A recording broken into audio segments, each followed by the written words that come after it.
I think we're live, pal. We're live, pal.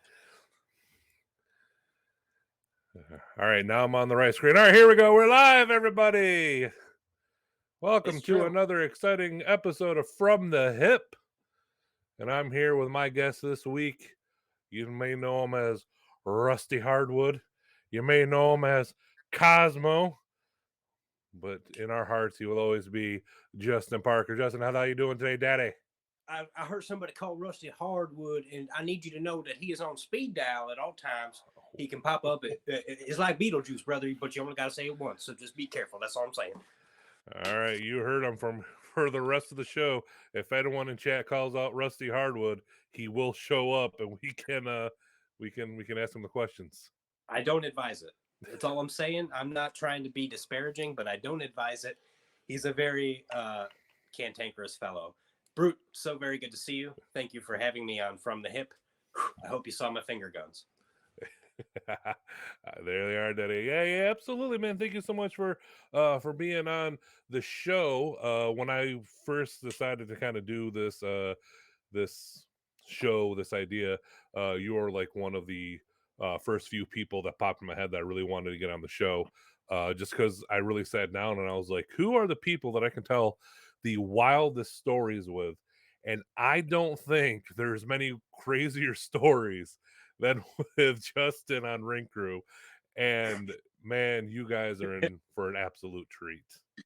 I appreciate that. I think I know what you're talking about, though. It's one of those things where, yeah, if you stick around in one place long enough, you acquire some stories. You see a lot of stuff, and you and I were in the same place for a very long time, and we traveled many miles, and yeah, this is gonna be fun. Yeah, because like I said, man, I always like try to kind of start these off and think about like in the beginning. And if I were to line people up chronologically from, the beginning of this journey, aside from Springate and Josh and Kevin Graham, you're probably the dude who's been there since so early on. Because I don't know if you remember this, but I do remember the first time we met because we've talked about this once or twice. I was still doing uh the video work, and I think this was in between my second and third time training. Might even been between the first and second. It was the past time I was in the crowd. I was I was in the section like by the entryway, Yeah, and I that was short hanging out section. with you and who I thought was your brother because you guys looked a lot alike. Yeah, And I yeah. only remember I The called them guy that told Slipknot me the shoes. uh, was he another guy on the Ring Crew at the Yes. time? Yeah. Okay. Yeah. I mean, if it was early on, like a taller guy, did he have the lip ring?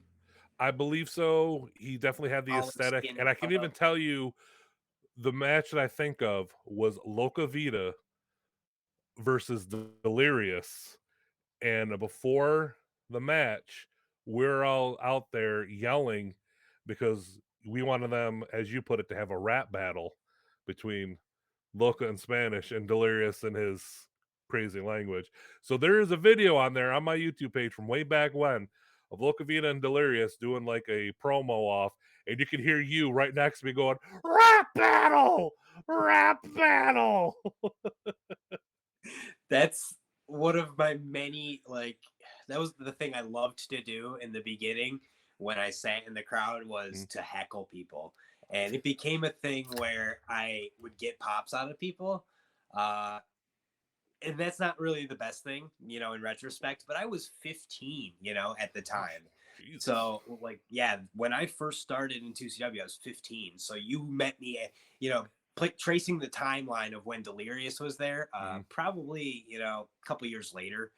Okay. So, because I definitely remember that. I love Delirious. I was a big fan of his. And actually, I there was the fan appreciation show in Syracuse Mm-hmm. where it was Up in Smoke versus Delirious and Jigsaw. We did the rematch of the tag titles, the tag title tournament finale.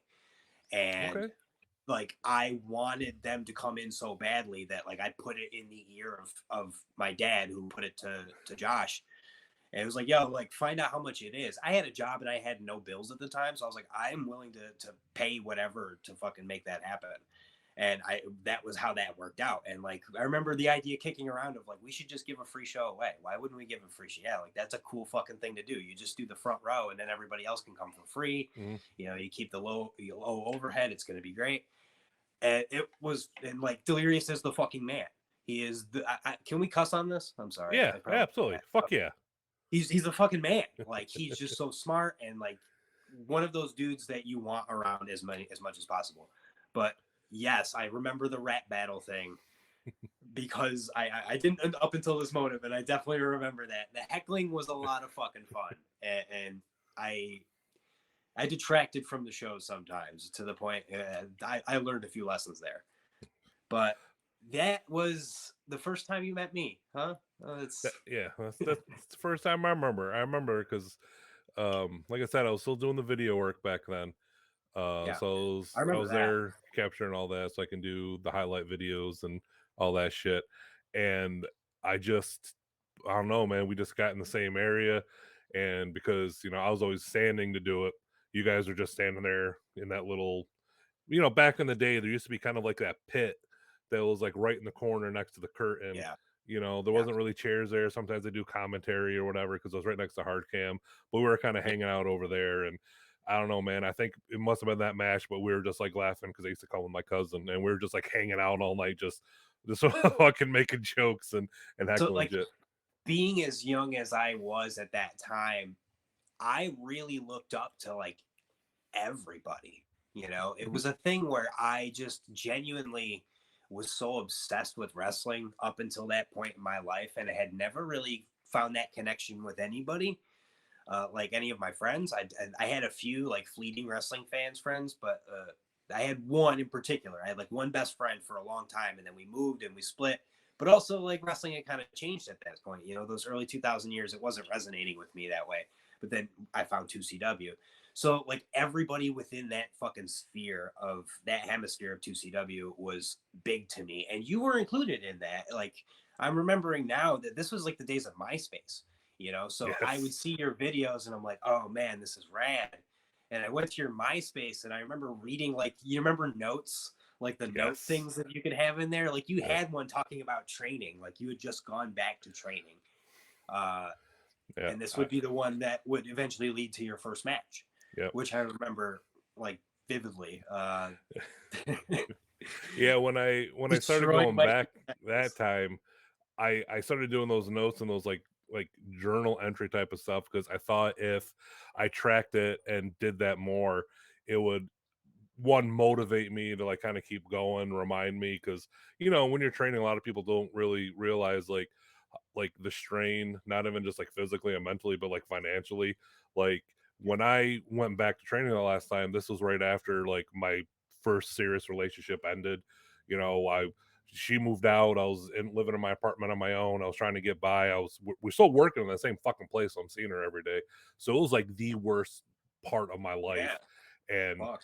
yeah, and if it wasn't for Springgate, his job brought him to Oneida to like work with one of the banks there. So he was coming to Oneida like 3 or 4 times a week, and he would always come into Walmart, come to electronics, and like talk to me. And then, Mm, man, I don't know if you remember me like back then when I was like fucking 398, kind of looking bigger than I do now. But when he was coming in because of me dealing with that breakup, and plus I was training to come back before that, man, I yeah, was down to like 290, 300. I was like half the size. And he would just be like, yo, man, you need to get your ass back to training. And here's the thing I haven't told a whole lot of people, and this is why I will always give Springgate all the fucking credit in the world because I flat out told him I was like, "Look, man, this is what happened." I was like, "I'm living on my own. I'm trying to get someone to move in with me." Um, we used her car, so now like I have a car payment, car insurance. I got all these bills and shit. I was like, "I don't have the money." And Springgate just went, "Pay me what you can every month, and we'll call it even." Every 2 weeks I got paid, and I would try to get as close to half of the payment as I could, but I didn't. I wasn't paying that man what I was supposed to be paying, but I was giving him whatever I could because he wanted me to keep coming, and, yeah. like, that's the kinda shit that, like, really motivated me to keep going and shit, so, yeah, like doing all those journal things is just like keeping my eye on it because most of my life up to that point was, oh, I'm in a serious relationship. I have a place, I have bills, marriage. And I'm like, fuck that. I'm a pro wrestler now. This is what I Yeah, do. I train, I work out, I eat fucking boiled chicken and go to Planet Fitness and do dips and you shit, you know? So yeah. yeah, I'm man, taking that pumps, motherfucker. I'm out here hitting them ropes, getting them calluses. I'm yeah, getting them road miles. I'm out here just living that wacky pro wrestler life. Like yep. that's what we were just all trying to do, you know. It was a Yeah. thing. It was the thing that you had kind of seen, but didn't know how to attain at that time because like wrestling schools were not as plentiful as they are right now. No. Uh, Good and bad thing, you know. Yeah. Wrestling being as accessible as it is it's a blessing and a curse. But yeah, like the IOPW at that time was the only school around, and it was super super cool to like see somebody else. Like I didn't know you, you know what I mean? But like I started to know you obviously, and then like we started to work together at a certain point, um, because that's what everybody has to do. They have to do ring crew, and that's what I did for the longest time, Mm, up until the very end. Like I was doing ring crew at the fucking reunion shows because it's the most thankless job. It's and nobody wants to do it. There's no money in it. There's no glamour. There's no fun. So you have to make fun, and yeah. that's what we did. Like we had to do it because it's the most fun. But there's the reality of the situation in front of you is you're carrying heavy stuff for free, like getting up very early, driving long miles, uh, spending way more money than you'll ever make, but also seeing wrestling. Like I didn't watch wrestling on television, current wrestling. I didn't keep up with it for years because I would watch like other independents and stuff. Like I wasn't watching WWE, I should say. Okay. I had fallen out of that completely, and it was 2CW was my wrestling. Like, and that was where it spiderwebbed from there. And I would always watch classic stuff because you should always watch classic stuff. Yes. There's so much good stuff that in the tank, endless hours of it. But yeah, man, like we had to make our own fun at certain points, and you were always a lot of fun to be around because you would go with the bit. Like you were passionate about it. You know, we all shared that same passion. We still do, and it really those people stick around. You know, when you really fucking want it, you stick around and you keep at it, no matter how hard it is. Because you're right, it was so hard. Like same situation, man. Like I was in one of the lowest points of my life during those years, but it was also that was such a thing to look forward to. Like those days were rarely bad. So Yeah. Um yeah, so like you're saying, like you have to do it, you have to start and with me being kind of one work coming in what it was coupled with my size, like I didn't really take the same journey as like other people because like Kevin Graham, he came in doing the crew, became a ref, did the superstar duty because he was local, so Kevin Graham got to fucking graduate ring crew real early on, yeah, and kind of do here and there, uh but because I was never going to be the referee because I was so fucking big, even back then, like the referee just wasn't in the cards. But before even training, I was doing all those videos, like you said, man. I would just take these videos and just make whatever out of them. Music video recaps, hype videos for a feud, just do whatever. And every single one of them was just me recreating an ECW music video package because that's the shit. Like that would pop me. Like you go back sure. and watch that early shit, man. It was all Thunderkiss 65, Megadeth, Nirvana, like whatever. It was just all that shit. And I remember there was one time PW Insider was doing an article on 2CW on the website and they asked for the videos to use and Josh is like, "Oh, our videos are here." And he picked one of mine and he said he picked mine because it reminded him so much of ECW. That's why he picked it. And I was like, "Fuck yeah." Yeah, yeah, man. Because that was at the cutting edge. Like I don't want to say ahead of its time, but like that was nobody knew at that point. I feel like the internet was so premature. in Mhm. this, like, and that sounds insane to say, but the rate at which technology progresses is, it's exponential. Yeah. Like, it moves so fucking fast. So to think even like 15 years ago it was primitive in some ways now, but like those videos really added to the layers of it, because the early days, like towards the end, 2CW was very super indie in a lot of ways. It wanted to like book really cool matches that were first time matches that had little or no like story attached to them, and you have your stories attached to like your local guys. But in the beginning, like it was all story Mhm. because it had to be like there had to be some level of like picking up the slack in that end, because you weren't going to just put some big name on the card and draw 500 people. And Mhm. also, it just doesn't work that way, even with the big name. There's a lot of effort that goes into drawing that 500. There's a lot of effort that goes into drawing anybody, usually. But that was such a big part of it, was the fact that like those videos would come out and that would tide me over until the next shows. That would keep me going. We never like we kind of got away from that at a certain point because it's so hard to do. Like when you graduate, as you say, like from being the video guy to being the wrestler. And also, like you make a good point about you not being put in the referee position. Like any smart person would not put you in the referee position. Why Yep. would you tower over them and they would look like that's like a psychological nuance of wrestling that I think is lost sometimes. Mhm. I think it's just little stuff like that that makes a difference, because I have seen refs that are larger, or I've seen people put in positions that they probably shouldn't be put in just because of that. And, who am I to say anything? Yeah. I mean, that's why Harris stopped reffing. In that Watertown, he refereed Daniel Brian Danielson and Freddie.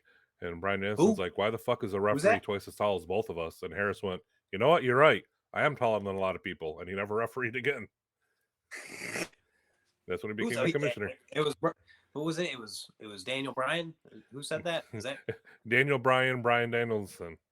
he said that to? Well, I Yeah. mean, if he said it to me, I'd probably burn my ref shirt that day I mean, you can't too. argue with him. I mean, he's I just would like, not. I yeah, mean, he's you're right. arguably one of the better. He's one of the better wrestlers I've heard. But yeah, that's I think I've heard it. that. Makes some people say it. Yeah, I mean, it's stuff like that that you have to think of, which to some people might sound insane, but like the overall presentation, it's everything. Like if you can kind of take the time to think about these things and just kind of present a complete package of a wrestling show, your promotion will fare a lot better than just throwing stuff out because you want to or because you can. Just because you can doesn't mean you should.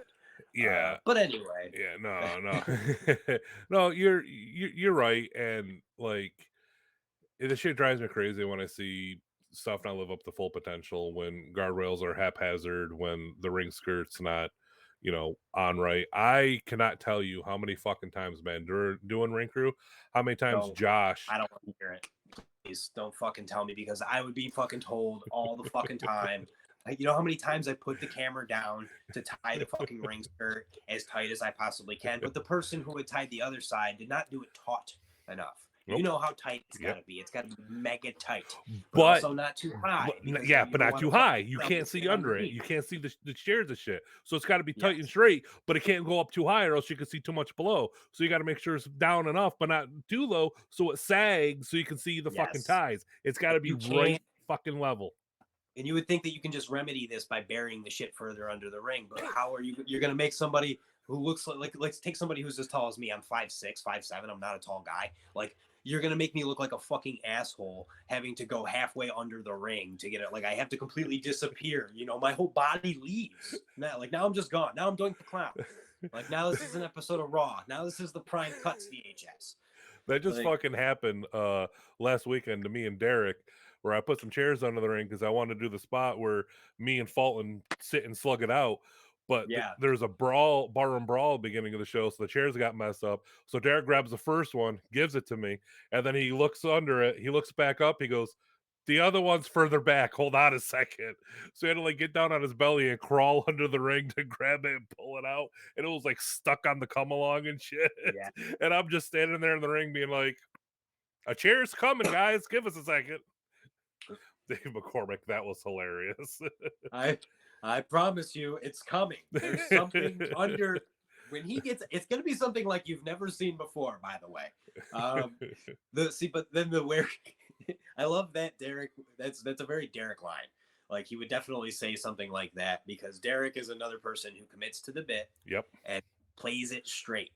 And like that is where he is a naturally clever person, so he doesn't need to play clever. You know, like I took an improv class once, and that was like a mind blowing concept, even though it's so simple. You know, it's like just play it true to form, play it like it's real. You hear that all the time, but what does that really mean? Like, what would Derek say in that moment? Like, yeah, it's further back. Well, give me a second. I'm gonna go get it. Like, Yeah, he does like the hand thing. He's just like, this one is further back. Just give me 1 minute. And I'm just like, all right, yeah, sure.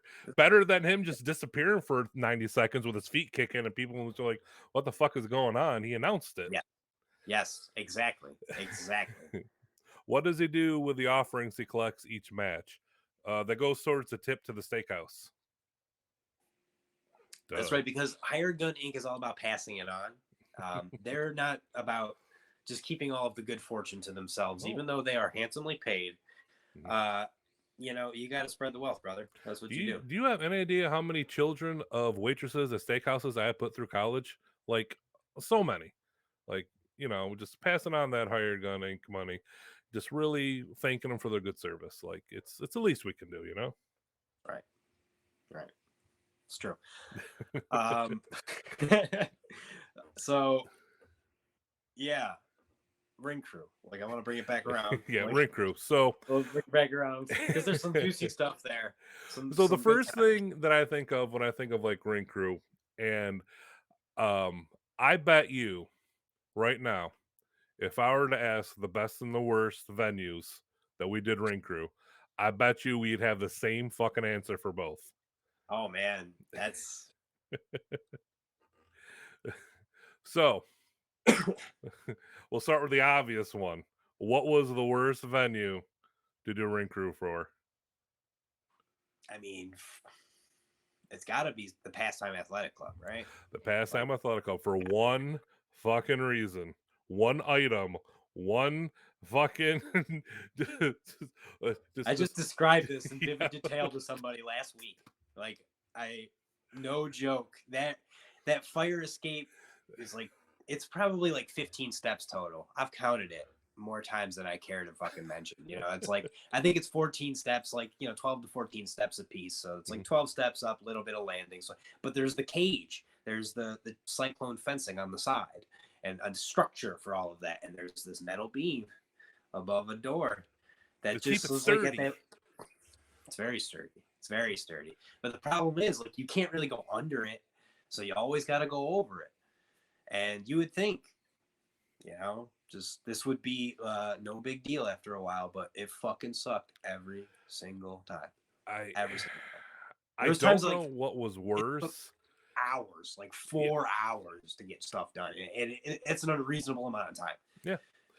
And like I said, I don't know what was worse, like starting out the day and we got the side of the ring and we're going up over the bar and we have to go like upwards of it. So we're climbing with the heaviest part of the ring, the fucking sides, with the legs and the hooks, and we got to like make sure the legs aren't hitting the wall, and we're carrying it up. Or at the end of the fucking day when it's 2 a.m. and now we're carrying it in the freezing winter down these icy steps and trying to lift it up and put over and get it into the ring. And then you got people on one side of the bar, people on the other side of the bar to like pass it, and then the people in the middle pass it to the people in the truck, and it just all because of a fucking metal bar, man. All because of a metal bar. Yeah, like 2.5 feet. Oh, it was like 3 feet. I don't know. Like, it wasn't that big. It was just, and there would be like whoever's on the other end of it, because you never know who you're gonna like.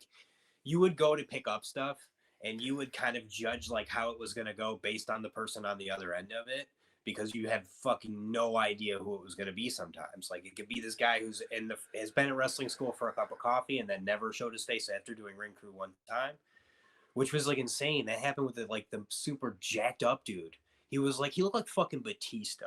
And like he showed up and he's doing ring crew and everybody's like, this is the fucking guy, right? And like that was it. He never came back. Like it just never happened. Like there was motherfuckers who left directly after the show, so they didn't have to be seen because it was hard. And like so they wouldn't know what they were doing and they'd go underneath the bar and whoever's in the bottom of it is just like, fuck it, that's what we're doing here. Like that's or at the top or whatever, you're just trying to get through it. Yeah, and then walking across the roof, which was, a good little distance. Mhm. It wasn't a safety issue; it was a flat roof. Obviously, It we was, spent a lot of but time on there.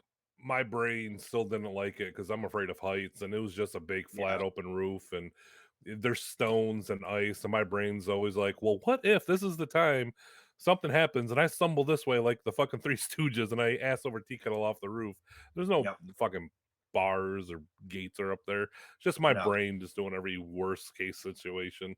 I hated that fucking roof. And then you had to go up, like you had to step up into the doorway, and there was like three carpeted steps. Like why they were carpeted, why that's significant is like you would fucking trip. Like if you're not anticipating the walk, like you don't know. You have to kind of pay attention. I mean, that sounds absurd, but it's the truth. Like you can't just pick this heavy shit up and walk all willy nilly with it. You could really hurt yourself. And I guess that kind of got overlooked a lot, Mhm, just because, like, especially for some of us, it was it was repetition at a certain mhm. point. So that's like by far the worst. But best, like, I mean, for like anywhere you could drive in, anywhere there was like Watertown. water town, like Yep. anyway, there was a loading dock or somewhere you could put a ramp down, but like Watertown's the best because like you drive in as close to the ring as possible and Yep. just regurgitate the back of the truck and go to town. That see, that's another thing now that you mentioned that whole ramp thing because, I man, I was so depressed, I was so sad when the school moved from Wavell Street to the fucking mall because backing that fucking ring truck up to the dock and just unloading and going in, and now then you got to go straight to the back, and it was just, oh, it was like the light at the end of the tunnel. You're just like, all we got to do, we just got to get to the fucking school. We're all gonna just like everyone gets on it. Maybe you take like one side of the ring, you get one ring post, you get one rope, you get a couple things of wood, and then like you're done. It was easy. And then we Yeah. moved to the fucking mall, and there's corridors and carts and tunnels and turns. Let's not overlook the fact that the Wavell Street School was a pretzel warehouse. Yeah. Because that was a lot of fun. Snyder's. Like it was the Snyders of Hanover, like distributing center. Like I would 98% get of the so building fucking pissed when we'd get there and it'd just be filled with the with boxes. pretzels. It's bring game You like, all open right, the grab a door. fucking jack. We got to move these. And I'm like, no, I do this fucking shit at Walmart. I ain't doing this right now at 3 in the morning for recrew. I go, you fucking take the pallet jack. I ain't moving shit. It was you had no idea. Oh, so crazy. Oh man, but it was a really tight squeeze. But yeah, like it was a really easy load as Mhm. opposed to having to walk down this like fucking quarter-mile cement corridor, and then you're just all of a sudden next to what was it, Sears or J.C. Penney? I think it was Sears. Um, Yeah. and then walk across the mall, like no big deal. But that's the nature of wrestling schools. The before the Wavell Street School, did you ever go to that one? That was like another warehouse one. I trained there, but I didn't do ring crew there, but I know the stories because that was the WCW ring with the heavy ass fucking ring posts and Yeah, the fucking full oak tree for sides, and you just all have wood. to put it in the service elevator diagonally and fucking carry it up and shit. That was the very first school, yeah. So that was like Yep. the first one that I only a couple shows, and then they moved to This big like this big, warehouse with the two rings. yeah, the warehouse with two rings was kind of rag because like there was a fucking forklift and somebody actually knew how to run it. Oh, That was another good walk, but you had like a lot of stuff that you could work with, pallet yeah. jacks and whatnot. Though that was a good one, and that like the school just always moved, but it was at the mall for such a long time, and yeah, the mall like Yeah, okay, kind well, of we're tight. we're we're we're at the mall. We might as well bring it up now. So, I think we um, flipped. I think we've waited long enough to Yeah, talk about the debauchery of ring yeah, crew, and just the nature of like wrestling at the time in general. You know, like yeah. it was I was a big time partier, and a lot of people at the shows were. So I would drink a lot of beer, all day long, because that was also, like we touched on this, I was fucking miserable half the time of my real life, but my wrestling life was super super cool. So uh, I would just try to keep morale up because I recognize that this is like a really tough situation to be in sometimes. So like anything I could do to quote unquote pop the boys was something that I found to be productive, because like a happy crew is a crew that's going to come back at the next show, and like I really need as many bodies as possible, because there's times where it was just a couple of us, like There I had was, yeah, there was a time like I, man, I wish I fucking grabbed it. I still have this photo. Um, so back before I moved from Oneida and I had my studio apartment, um, I wanted to push it on the wall. So half the apartment was nothing but two CW posters from every fucking show ever.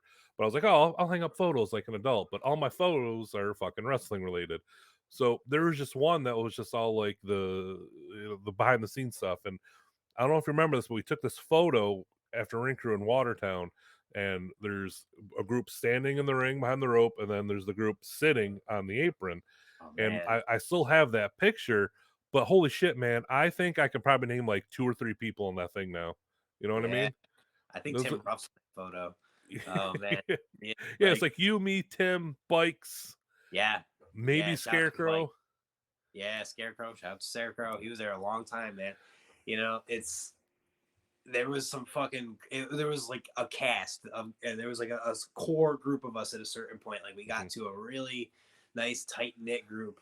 mhm. And even though you were wrestling, there was still times that you were able to help us, and like that fucking was the best, because we did have so much fun. And part of that was like just showing my ass as much as I possibly could, literally and figuratively. Like So, I got known for mooning people like all the time.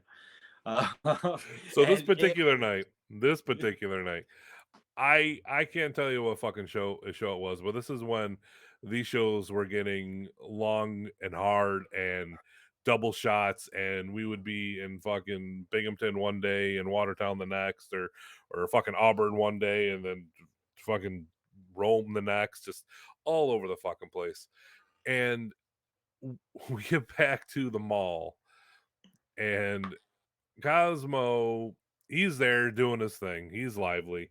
Now, that's what me, I I tend to go one of two ways at night, depending on everybody else. Now, sometimes I will just be at the end of my fucking rope. If I wrestled, I'm hungry, it's late, I is probably got to true. work the next day, so I'm just like, let's fucking do this. Or on the other end, I get the fucking late night sillies where everything is fucking hilarious. And on Which is this the better of night, the two options. yeah, on this night, I must have been fed because I had the sillies. And now when we did the mall, we backed the truck up. They bring out this little cart, flatbed on wheels, not very tall, not very big, but we just put what we could on it and roll. So you kind of like go in shifts. People would like roll the posts. People would be bringing in ropes behind them. So every time Cosmo would go in, he would come out looking different. And so it would start like he'd come back out, and now his shirt's off and it's like tucked in his pocket or whatever. He'd go back in, he'd come back out, and now he's just like, I don't want to wear shoes anymore. Go back in, you come back out. And I don't know if you remember this, but at one point you turned your underwear into a wrestling singlet.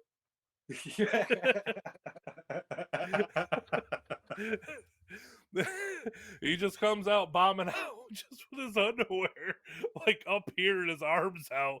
And it's just like, hey guys, who's gonna lock up with me?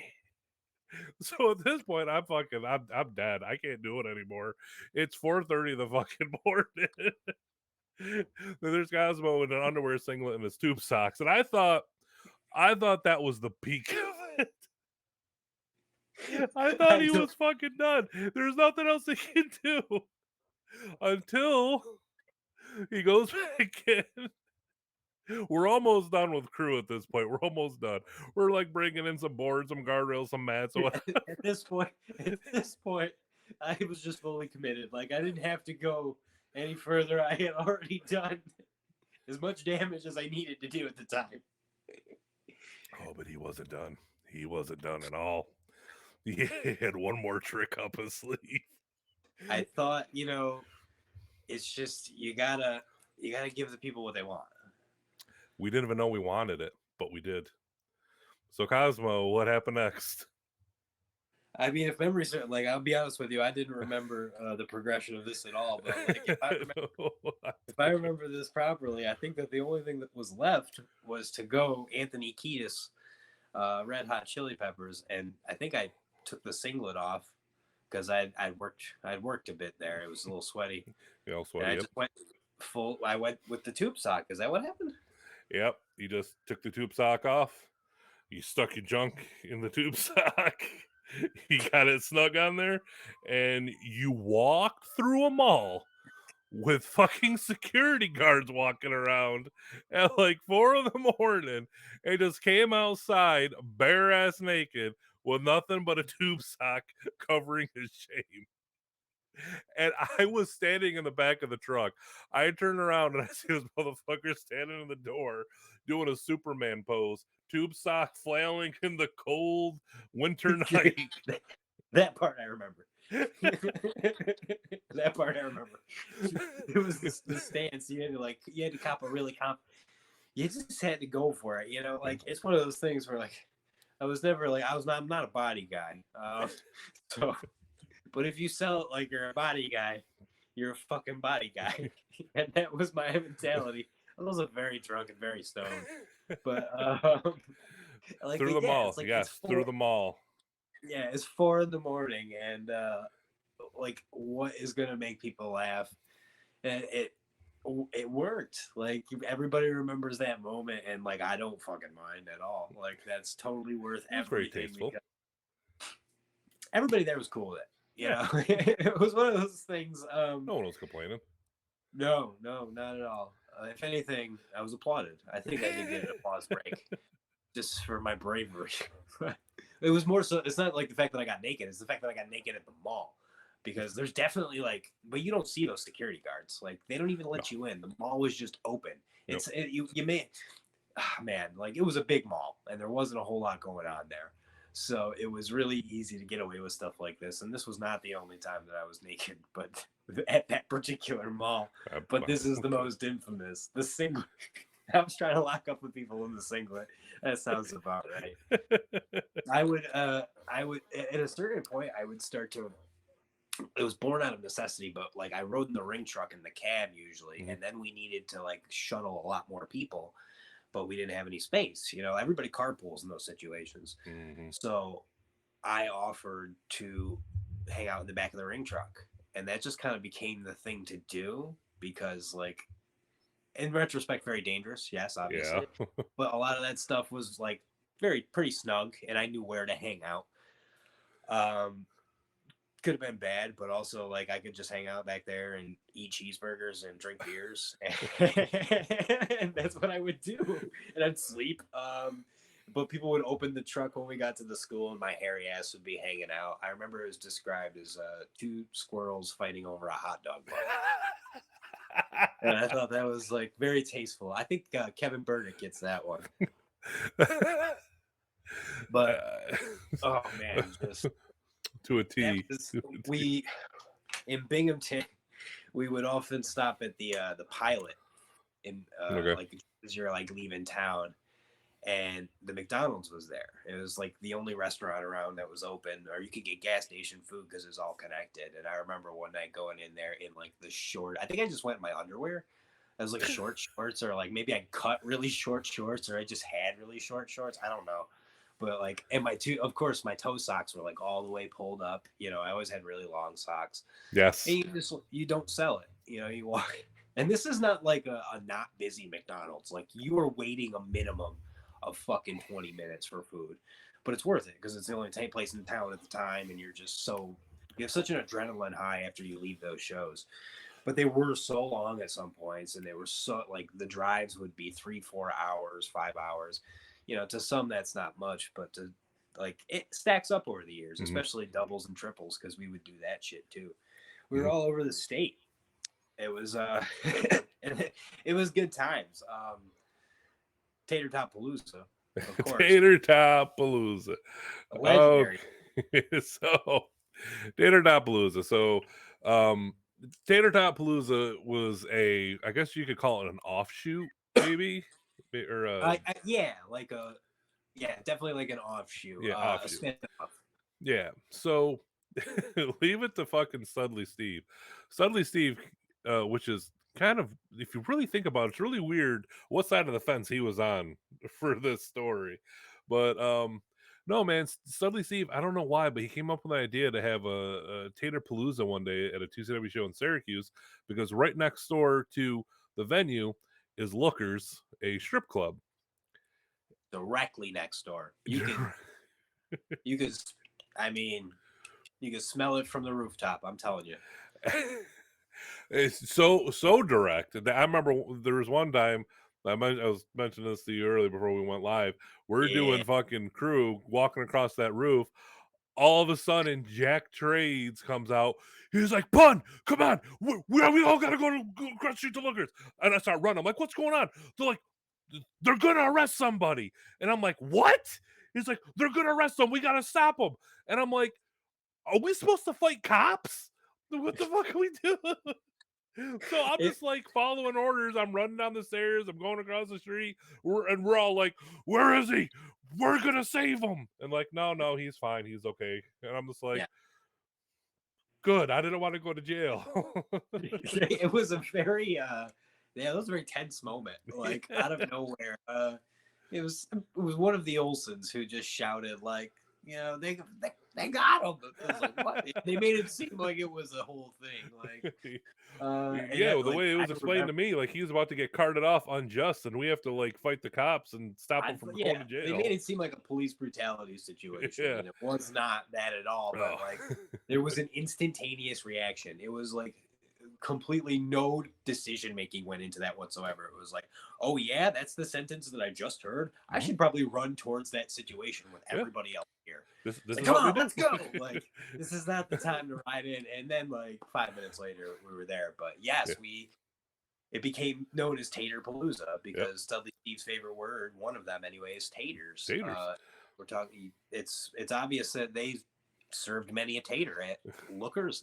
Yeah, it was Lookers. Hookers. Because they used to have the checkerboard sidewalk. That was so cool. They got rid of that shit though. But I don't remember that. so that we like suddenly like got in contact with them. They found out about it like Mhm. somehow. He made And a Facebook event page.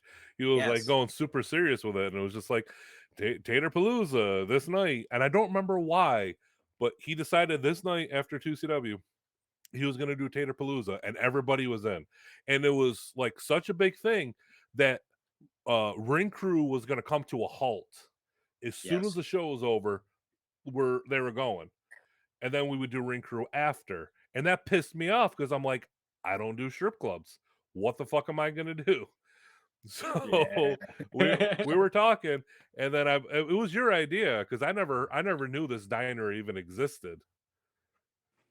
Oh yeah, yeah. This you talk about Stella's. You talk Was it about that Stellas? Okay. the old down the road, right? Yep. We're looping back around. We're off Tater Palooza. We're on to Tater Tot Palooza. Yeah, like that was it's right down the road. It's Hmm. like that old tin diner type situation. And Stella's Diner. I don't think it's there anymore, unfortunately. But we ended up going there to get food, and we found out that they had tater tots. Yeah, you, me, and Scarecrow. It was just a few of us, and like it was the biggest revelation in the fucking world because like it was you blew our minds. It was like when it was like the last side offered too. It was like, do you want salad? Do you want fries? Do you want this? Or do you want tater tots? And we looked at each other and we were just, you could see the 9-year-old kid in us. We're like, holy shit, tater tots, When's the dude. last time you're in a restaurant and they offered you fucking tater tots as sides? It doesn't happen. You pick them every time. Like Yeah. you pick every time. We ended up going to that diner a bunch at that point. Like Mhm. after that, I ended up. I remember the time that there was a bunch of us, like 8 of us, 9 of us, and I was like in this fight like with this girl that I was dating, and we were breaking up and shit. And it was like I was like, you know what I'm gonna do? That money that I was supposed to spend on the phone bill, I'm gonna buy my friends dinner. And I did, and everybody was like, "Wow, thanks, man." I'm like, "Don't worry about it. I'm eating spice." Right? It's so fucking I'll show stupid. her. The strip club, like Tater Tot Palooza was legendary, but Tater Palooza was like this weird. It was fun. I had never been to many strip clubs at that point, but it became a thing where you would get somebody beat up for their birthday. Like you would just find out whoever's birthday was closest, and you pay X amount of dollars to have them get brought up on stage and be like, and ridden like a pony and shit. I think the Didn't they fucking like whip them with belts and pour candle yeah, wax on them and shit? yeah. I don't. I can't, there's a few people this happened to. I think Kevin One was Graham was Scarecrow. definitely Scarecrow. I don't think Cheech would mind me saying his name because I'm pretty sure it happened to Cheech one time.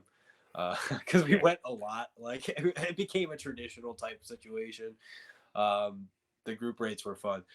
I remember one night, like it was when we had John Morrison, and we were at another bar, and we were talking about like whatever, and we fucking decided we were gonna go to Lookers at like 1 in the morning because we were stupid.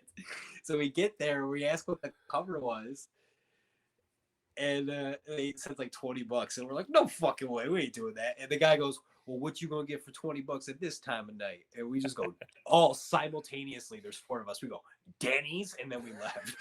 Like we fucking, it's like, yeah, fuck that, we going to Denny's. And then John Morrison, we got close. He was like, hey man, I'm not gonna go to Denny's.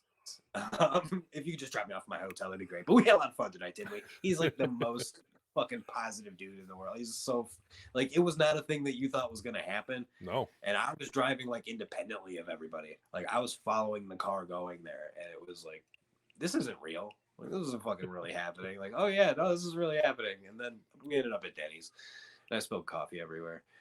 That was wild. You get punchy. Like you get fucking punchy, and everything's hilarious at a certain point. It's it's the way of the road. And I miss that sometimes. But also like I like sleep. Sleep's pretty cool too.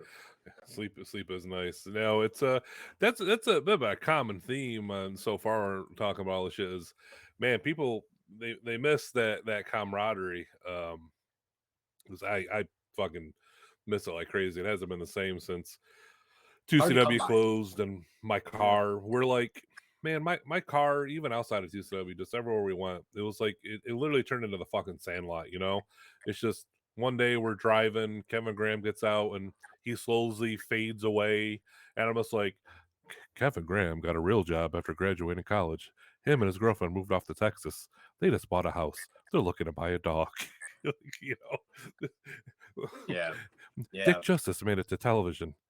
He didn't quite make it past that, but he decided he had enough. He does strongman competitions now. We hang out every weekend and go to Chili's. Let's like, Do you you really? Tell him I love him so much. know. Well, not It's one every of those. weekend, but we've been hanging out a lot. I'll let him know. I should be Yeah. seeing him tomorrow. Yeah. It's tough, man. Like, and that's it. Like the people who make a level of effort after the fact, like because it's a very unique situation to just work with a core, like to come up with a core group of guys and to feel like you're all in something together because I for the longest time 2CW was the only wrestling shows that I would go to or take part in, and I've since been at others, and it's hard to see if it's the same or if it's not because most of the times I feel like an outsider anyway. But it's really cool to run across people that remember you fondly and remember that time in their life very fondly because it's pretty much universally the case. Mhm. And that's big and small. It's not just. You never know who you're gonna share a car with. Oh no. What are we all knowing? Oh no.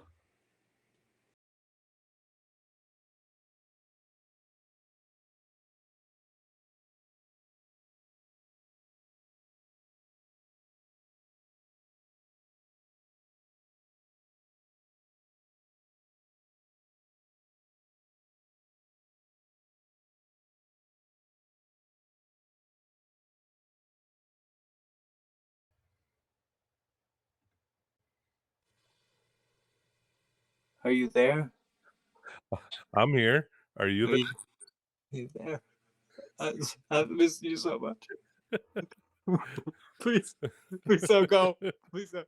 I'm not ready to go. Feel the memories alone. I don't know that See, song. you just pulled a fucking Sandlot on me. We're just reminiscing, and he just disappeared on me. I hope I froze in like a very epic fashion. You Like went, "Oh no," and I went, "Oh no, what?" You went, "Oh no," and then he disappeared. somehow the vein on my forehead got more pronounced when I came back. Um, He yeah. did change it Anyway, first. yeah, we Um, know we had a lot of good. It's like being in a band, man, and like yeah, I've done both. Like it's like a marriage of sorts. The wrestling, you in the wrestling business when you're actually in the wrestling business and not just pretending to be in the wrestling business. Because I think that's a thing too. Cool, but calls walks like a duck, talks like a duck. One of those situations where you got to call a spade, and shake the pretenders from the real life people. And there weren't people in 2CW pretending to be professional wrestlers. Like they were legitimate professional mhm. wrestlers, and I think that still holds up today. Uh, that kind of sets it apart.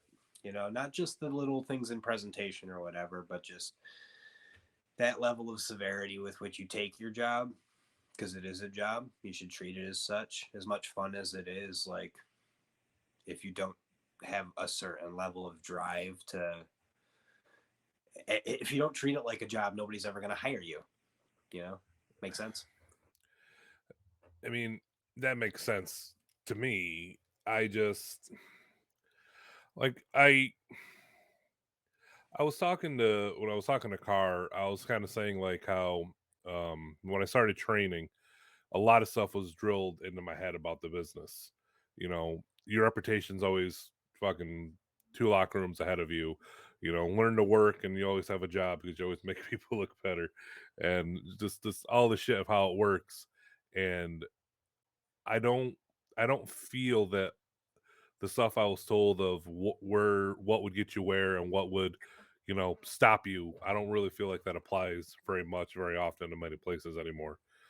Um, Now it's not really my place. Like I'm not a promoter. It's not my money on the line. I've never been a big deal. I've never, been a huge indie guy and all this shit. So it's not really my place to say stuff, but I can say that the stuff that was taught to me, the stuff I believe, the stuff that I think it should be, like I don't see it anymore. And you know, some people say like, "Oh, wrestling's always got to evolve. Like it's not what it was. It's this, that, and the other." And I just always feel like there's not enough middle ground as there should be between the Jim Cornettes and the Young Bucks. I don't know the represent the new Yeah, just people. for an Like, example. yeah, I don't think there's enough middle ground.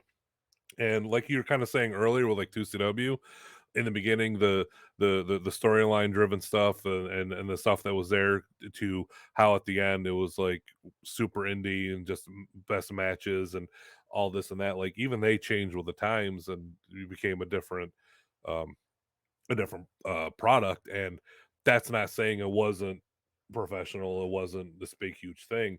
It just kind of became like, you know just a different beast that you kind of had to adapt to. And I would like to think that those pretenders, those people who aren't doing it, who aren't putting everything in, that they would get what they put in.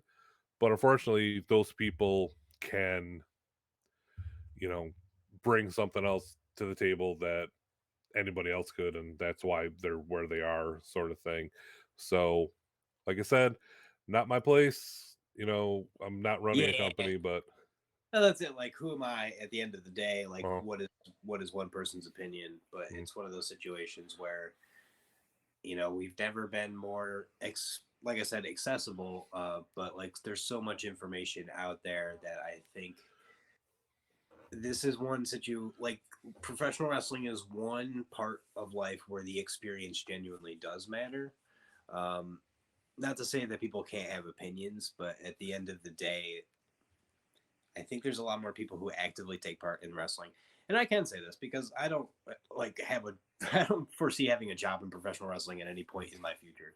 Not to say like never say never, brother, but as somebody who like worked pretty close like and saw how the inner workings, all of the bullshit that goes into such a thing. You talk about like getting bigger. Things have to scale, right? Like if you're drawing a bigger audience, you need to hold that audience for longer periods of time. Like you need to invest money to make money, but there's not a lot of money to be made, No. and, and that is a tricky situation because like if you're not doing it for money, at least then like that's the other thing is like things do definitely change and there's a lot more ways now to monetize professional wrestling that I really don't even understand because I was involved in it starting 10 years ago. But I think that there's fundamental aspects of it that draw us all there, and that middle ground that you speak of, there's a lot of it that lies there. There is something that appeals to people who find wrestling because there are, contrary to popular belief, there are people who do find wrestling even now Mm. and who stumble upon it for one reason or another but stay engaged with it. And it's not just about like lifelong fans like you and I because we're different. you know um yeah, I don't know where I'm going with any of this, but I'm gonna start burying motherfuckers. So let me get out my list of motherfuckers I want to bury before we wrap this up. One, Johnny Moose. Fuck you. Fuck you. Number That's two.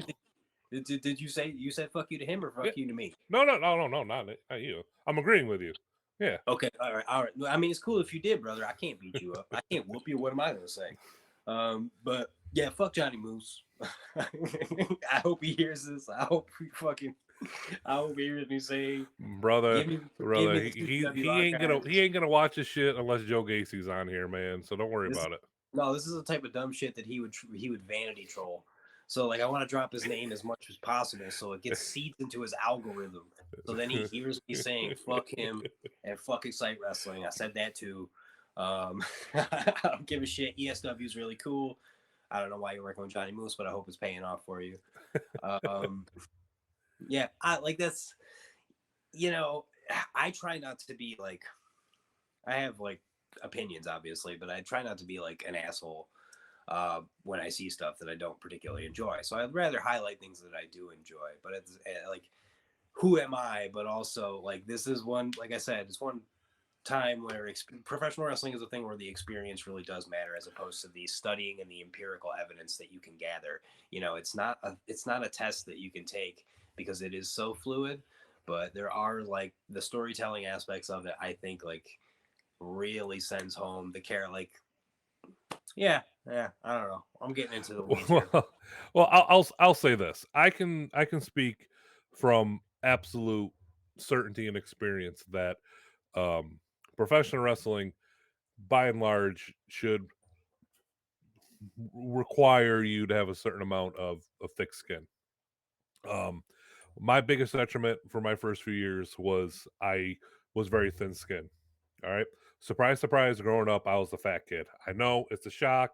It's hard to believe, but when you're the tall kid in your class, you're heavy, you're overweight, and your favorite things are pro wrestling and Power Rangers, you tend to be the target of a lot of shit. All right. Which is cool as fuck now. Yeah, Like, now it's cool as fuck. But back then, yeah, it was just ridicule and torment, and it got yeah. to the point where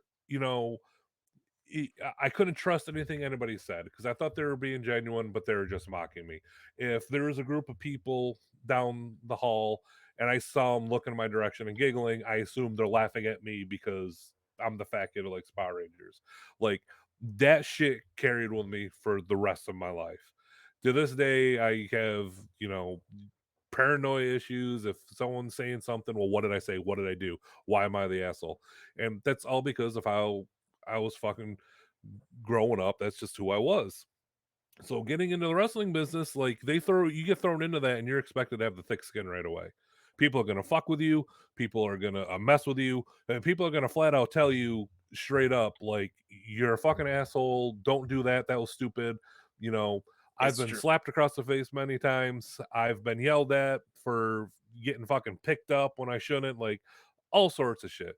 And early on, I did not take that shit well because I didn't like being made to feel like I was an asshole and people were laughing at me and I sucked. Yeah. And, you know, people would always see it on my face even if I was trying to hide it. And it took me a long time to get that thick skin. So I understand the whole you should have thick skin, but maybe you don't sort of thing. But I really feel now there is no thick skin regardless because a lot of people don't want to hear the criticism.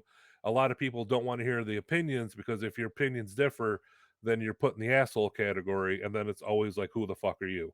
Now, I can take you to a fucking promotion with me, and I trust you to know enough to look at things and be like, well, why aren't they doing that? They should be doing this. Or why did they do that? It would make more sense if they did this, or shit like that. I know where you've been, what you've seen, who you've talked to, who you've interacted with. I know what's in your fucking brain, but no one else gives a fuck because who the fuck are you to say why I'm doing isn't the greatest?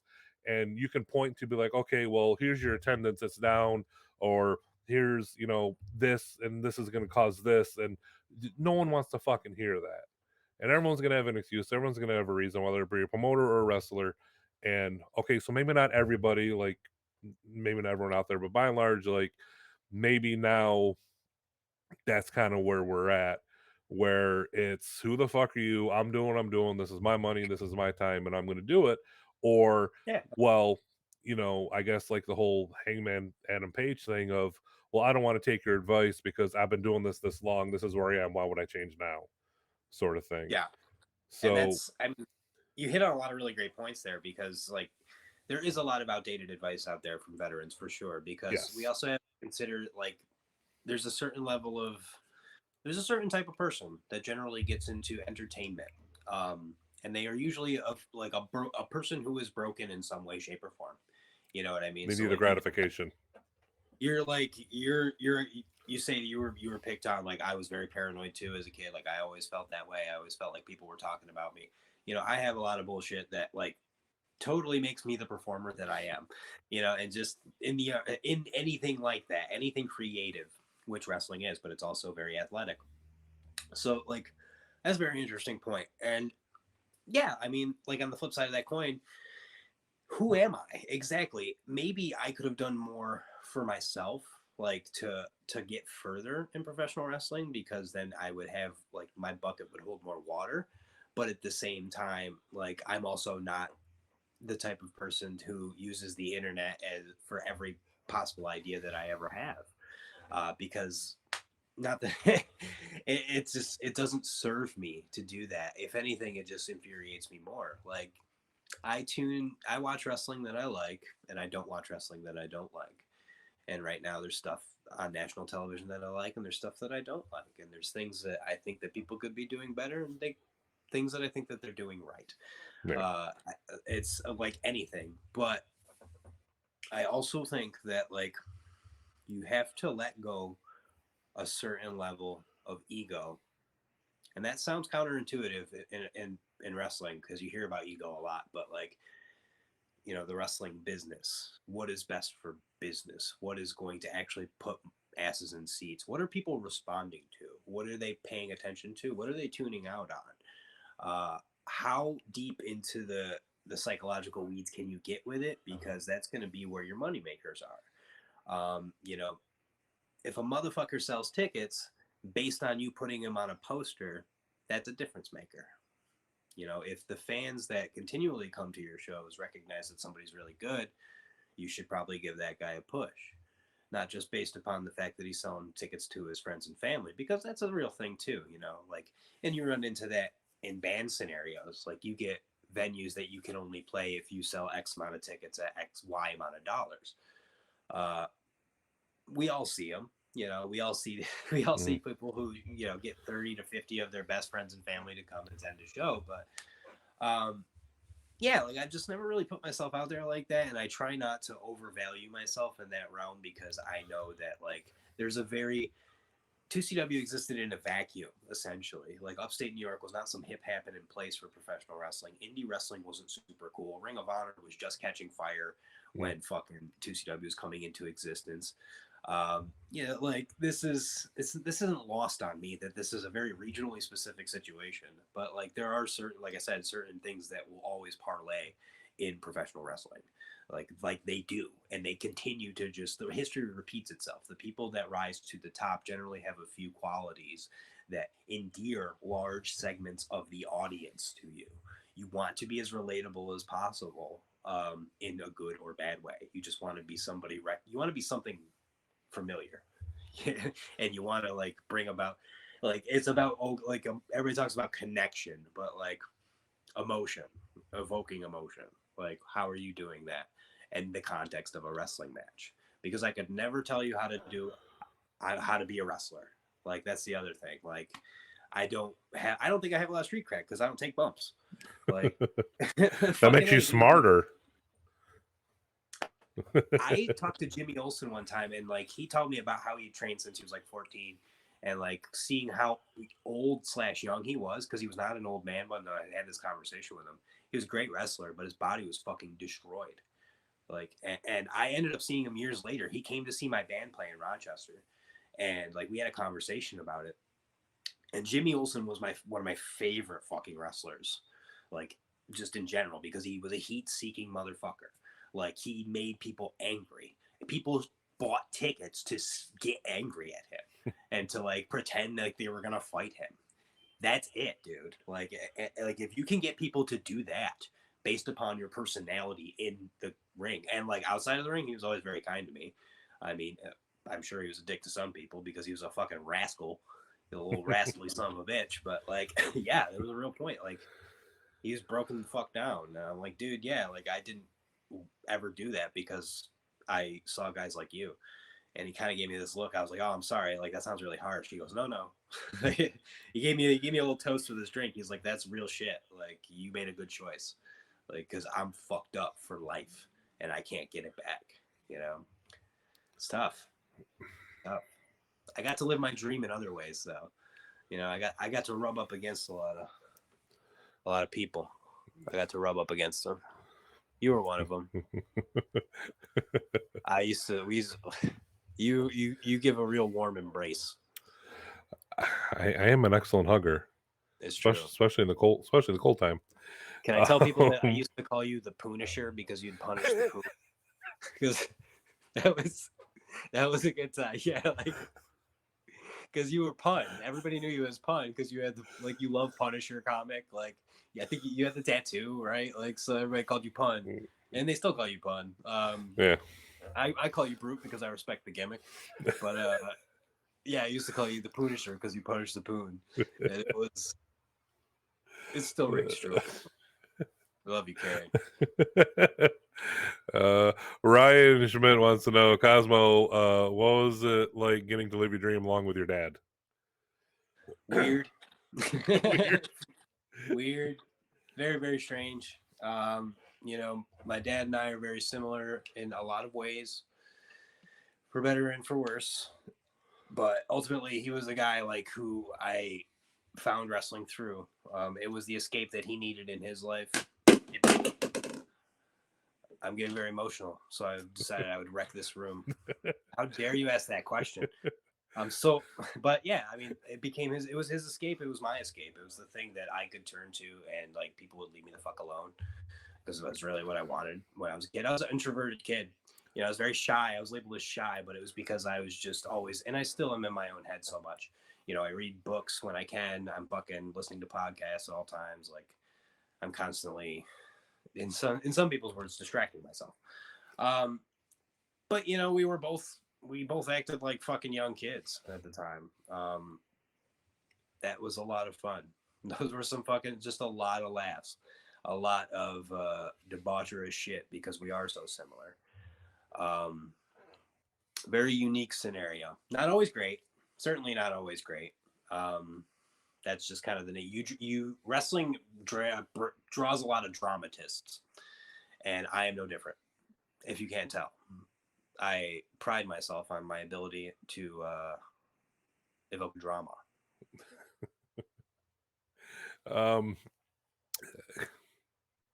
here's a fun little story about Cosmo and his dad. Again, I can't remember what fucking show it was, but ring crew's done, ring crew's over, everyone's heading home, and so I'm heading back from Syracuse to Oneida, and it's early in the morning, and I'm speeding down. How dare I forget this? I'm sorry. How dare I forget this? Cosmo.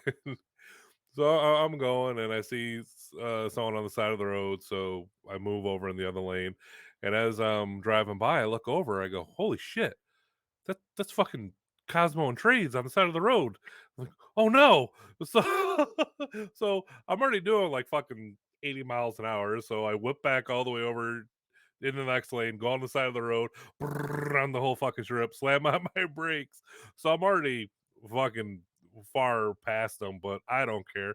Throw that some bitch in reverse to a 90, reverse backwards out of the fucking highway.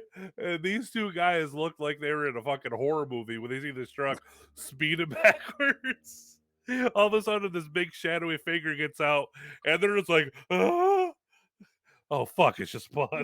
You swore it was fucking Michael Myers, man. Like, and that was one of those moments that, like, to this day, it solidifies Pun as the solid motherfucker that he is. Like, he is just, he will reverse his car and drive 80, 90 miles an hour down a throughway in the middle of the night because you have a flat tire and he wants to make sure that you're okay. And that was like, you carry that forward, like not only did we always remember that, but we also always checked anytime you see somebody on the side of the road, you know, and you stop if you can, especially if it's one of your boys.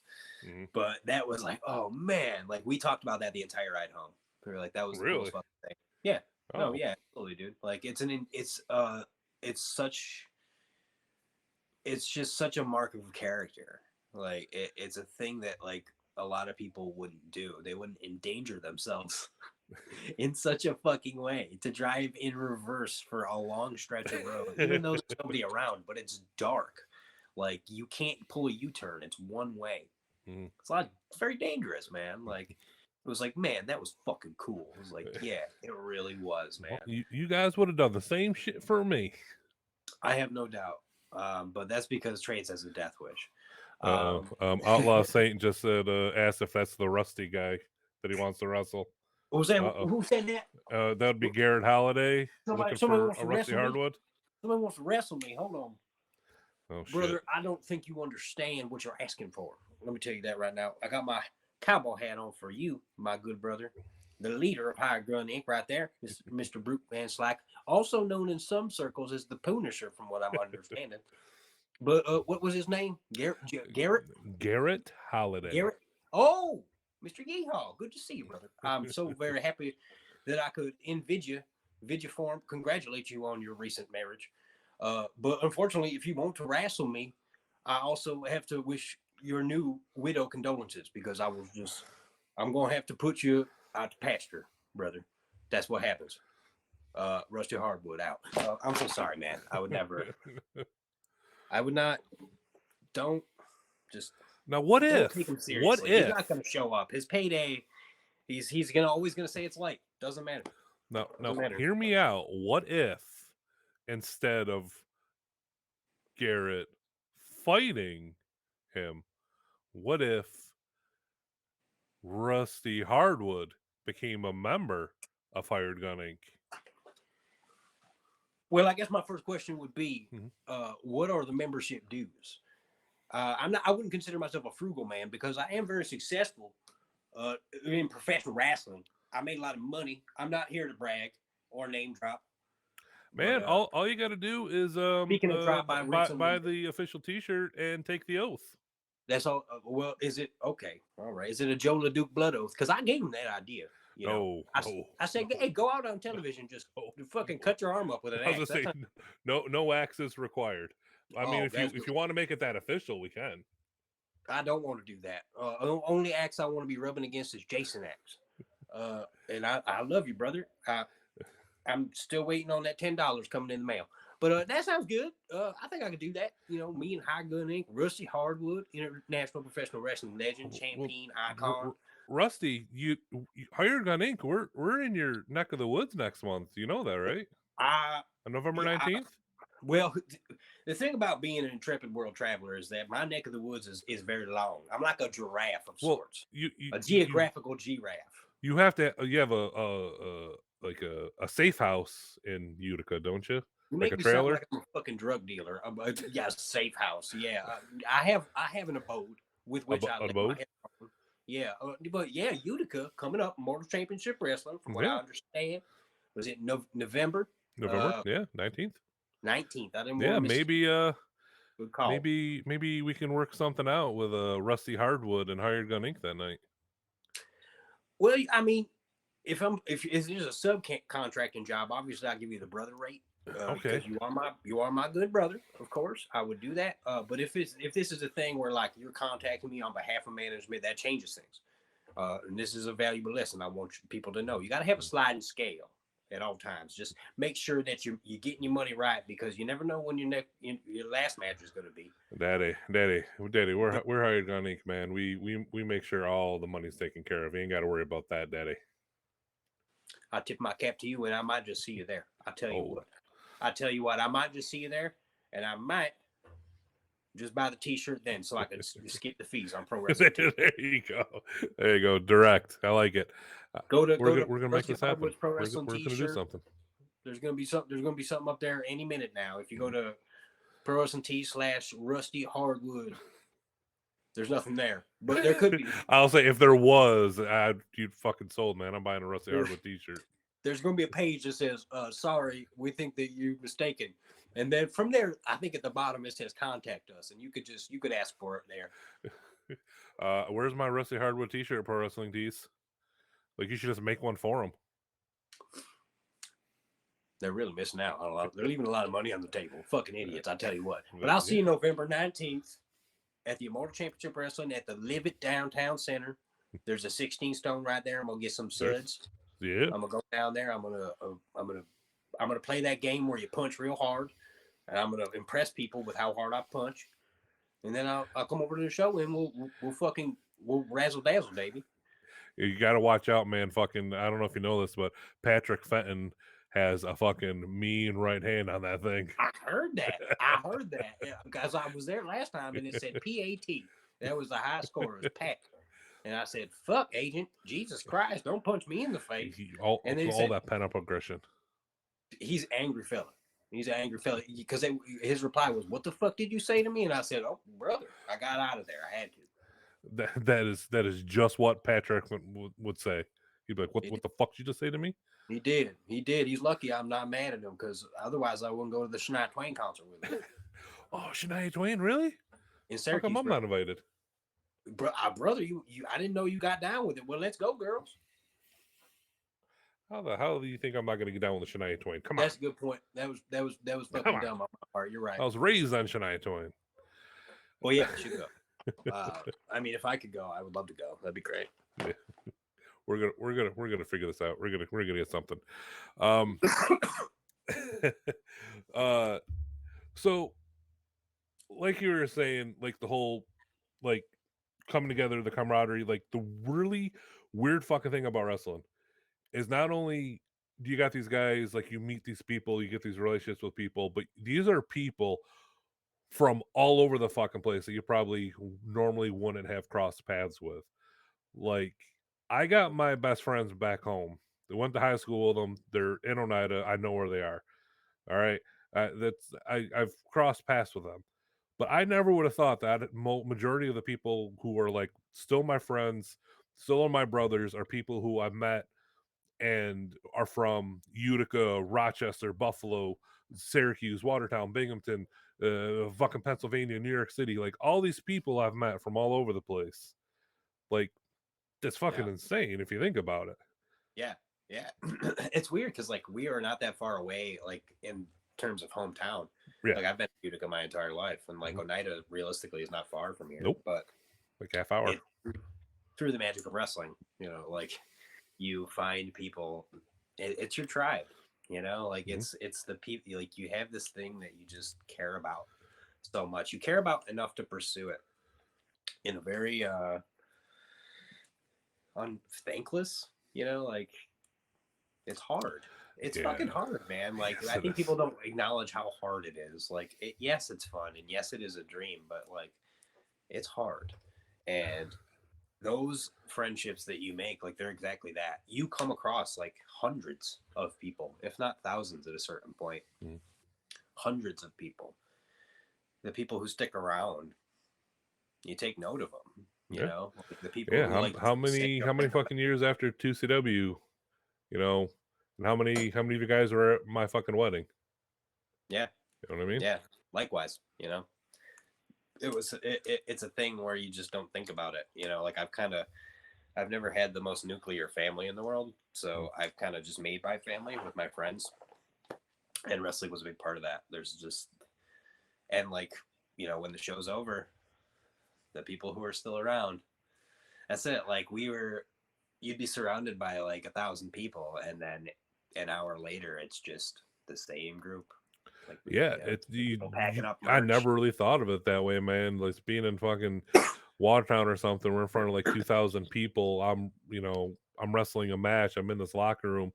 We're tearing this shit down. We all get in our fucking cars. We follow a truck back 2-3 hours back to one location, and then at the end of the night, there's just fucking 5 or 6 of us standing around in Yeah, a dark ass parking lot, just being like, "Yeah, so that was a like fun night. see you next month. See you next month." That's it. You know, like it's surreal because like you're surrounded, you're in those moments, and I would always tell people like, you know, the next day, a lot of the times it's like Monday, you know, you're at work, or it's Sunday, it's a recovery day or whatever. But like, you know, when I go to work on Monday, at that time I was in food service, nobody claps when I make a really cool chicken club. You know, nobody asks for my autograph on their fucking to go container, even though they get it anyway. Uh, there's something really weird about that, like because it's like I think to some degree people are obsessed with celebrity, so like anybody can be a celebrity, and the difference is like how you choose to use that. So like even as a camera guy, you know, like I'm randomly in the program and having a kid come up and ask you to sign it, like they don't give a fuck that I'm the camera guy. Mhm. They give a fuck that like I took a second to like acknowledge them and share in the experience with them. You know, I've Yeah, seen a lot of kids ruin their T-shirts and hats with autographs from people that you know some would just consider nobodies, but you make a see, difference. yeah, because like my thing in with me in wrestling, as far as the way I see it, is I've never been like so concerned or measured it by like fame or anything. It was all just, you right over there? Yeah, I had to plug in my phone. I'm sorry. Okay. Look, Please, I please. just making sure you were like shitting yourself or something. But Not for yet. me, it was what's important to me is appreciation Yeah, from like everything, yeah, everyone. Does the promoter appreciate the work and effort I put into the show enough to, that I'm there making a difference? Do the fans appreciate what I did? Do like it's I want to feel appreciated more than like, oh, he's super famous, he did this or all that. It's just like that level of appreciation for what you do. So when situations like that happen, like that's like I don't see it as like, oh, they're coming up to me and saying shit because like, I'm this super cool like wrestler. They just appreciate what I'm doing.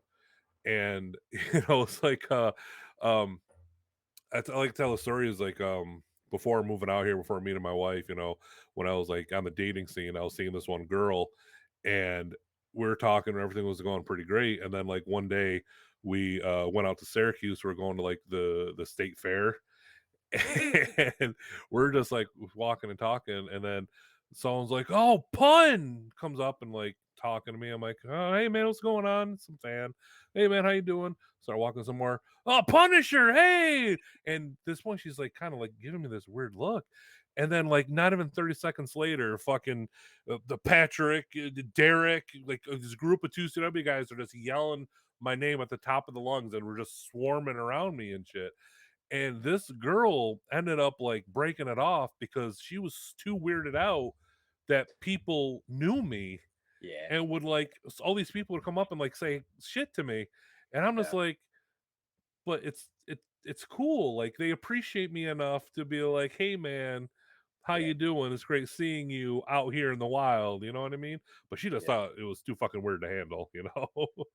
I totally understand that. Like, I mean, it's not everybody reacts to it the same Mhm, way that you would, because like mhm, you have this like, yeah, it is cool to you and to me, but like not everybody really does. But you know, like at a certain, like in recent years, I've just tried to boil it down, and it's like people just like cool shit, you know, and like what people deem cool is different. So mhm. like some people really deemed wrestling and 2CW and like by proxy us cool shit. Like they just like cool shit that makes them feel good, you know. Like that's it. Like they feel good when they go to these shows and they have an experience that they take with them. And then to see a piece of that experience in the public eye. I used to work at like a pawn shop. It's not a pawn shop. It was like a smoke shop. And I was watching Pro Wrestling Gorilla one day. This guy walks in. He's looking at the screen and he starts explaining to his girlfriend. He's like, "Oh yeah, this is this company, blah blah blah." And then he turns around and he looks at me. He's like, "Aren't you the dude who vacuumed the ring at 2CW last night?" And it's like to me that's like a fucking really just like, yeah, I was. Like that's See, for sure. this Like I'm reminds me of a great fucking glad you were story, there. and I hope you remember this. But there was one time we're out in Watertown, and uh, now when Ring Crew did Watertown, we'd always go down the road to that burned area that had a Subway in it. Yes. So this one particular time we're done, it's set up, we got some time. So it's me, Cosmo, and Scarecrow. So we go down to that burned area, we get subs, we sit at the table uh and eat the subs. I'm so effing big, so I'm on my own side, and then Cosmo and Scarecrow on the other side. So we're eating our subs, and this guy comes around the corner out of the bathroom and he stops at our table He and did. he sees Cosmo. He's like, "Hey man, aren't you the guy who holds the camera at like the 2CW shows and shit?" Cosmo's like, "Yeah, man, how you doing?" They're talking. He sees Scarecrow. He goes, "Oh, I've seen you around there too. You're always around ringside. You're ringing the bell. You're doing shit." And Scarecrow's like, "Yeah, this Giga, how you doing?" And he turns to me and looks at me and goes, "I don't know who the hell you are, but nice meeting you." And I just went, "I'm Punisher VanSlyke. I'm one half of the 2CW Tag Team Champions. Nice to meet you."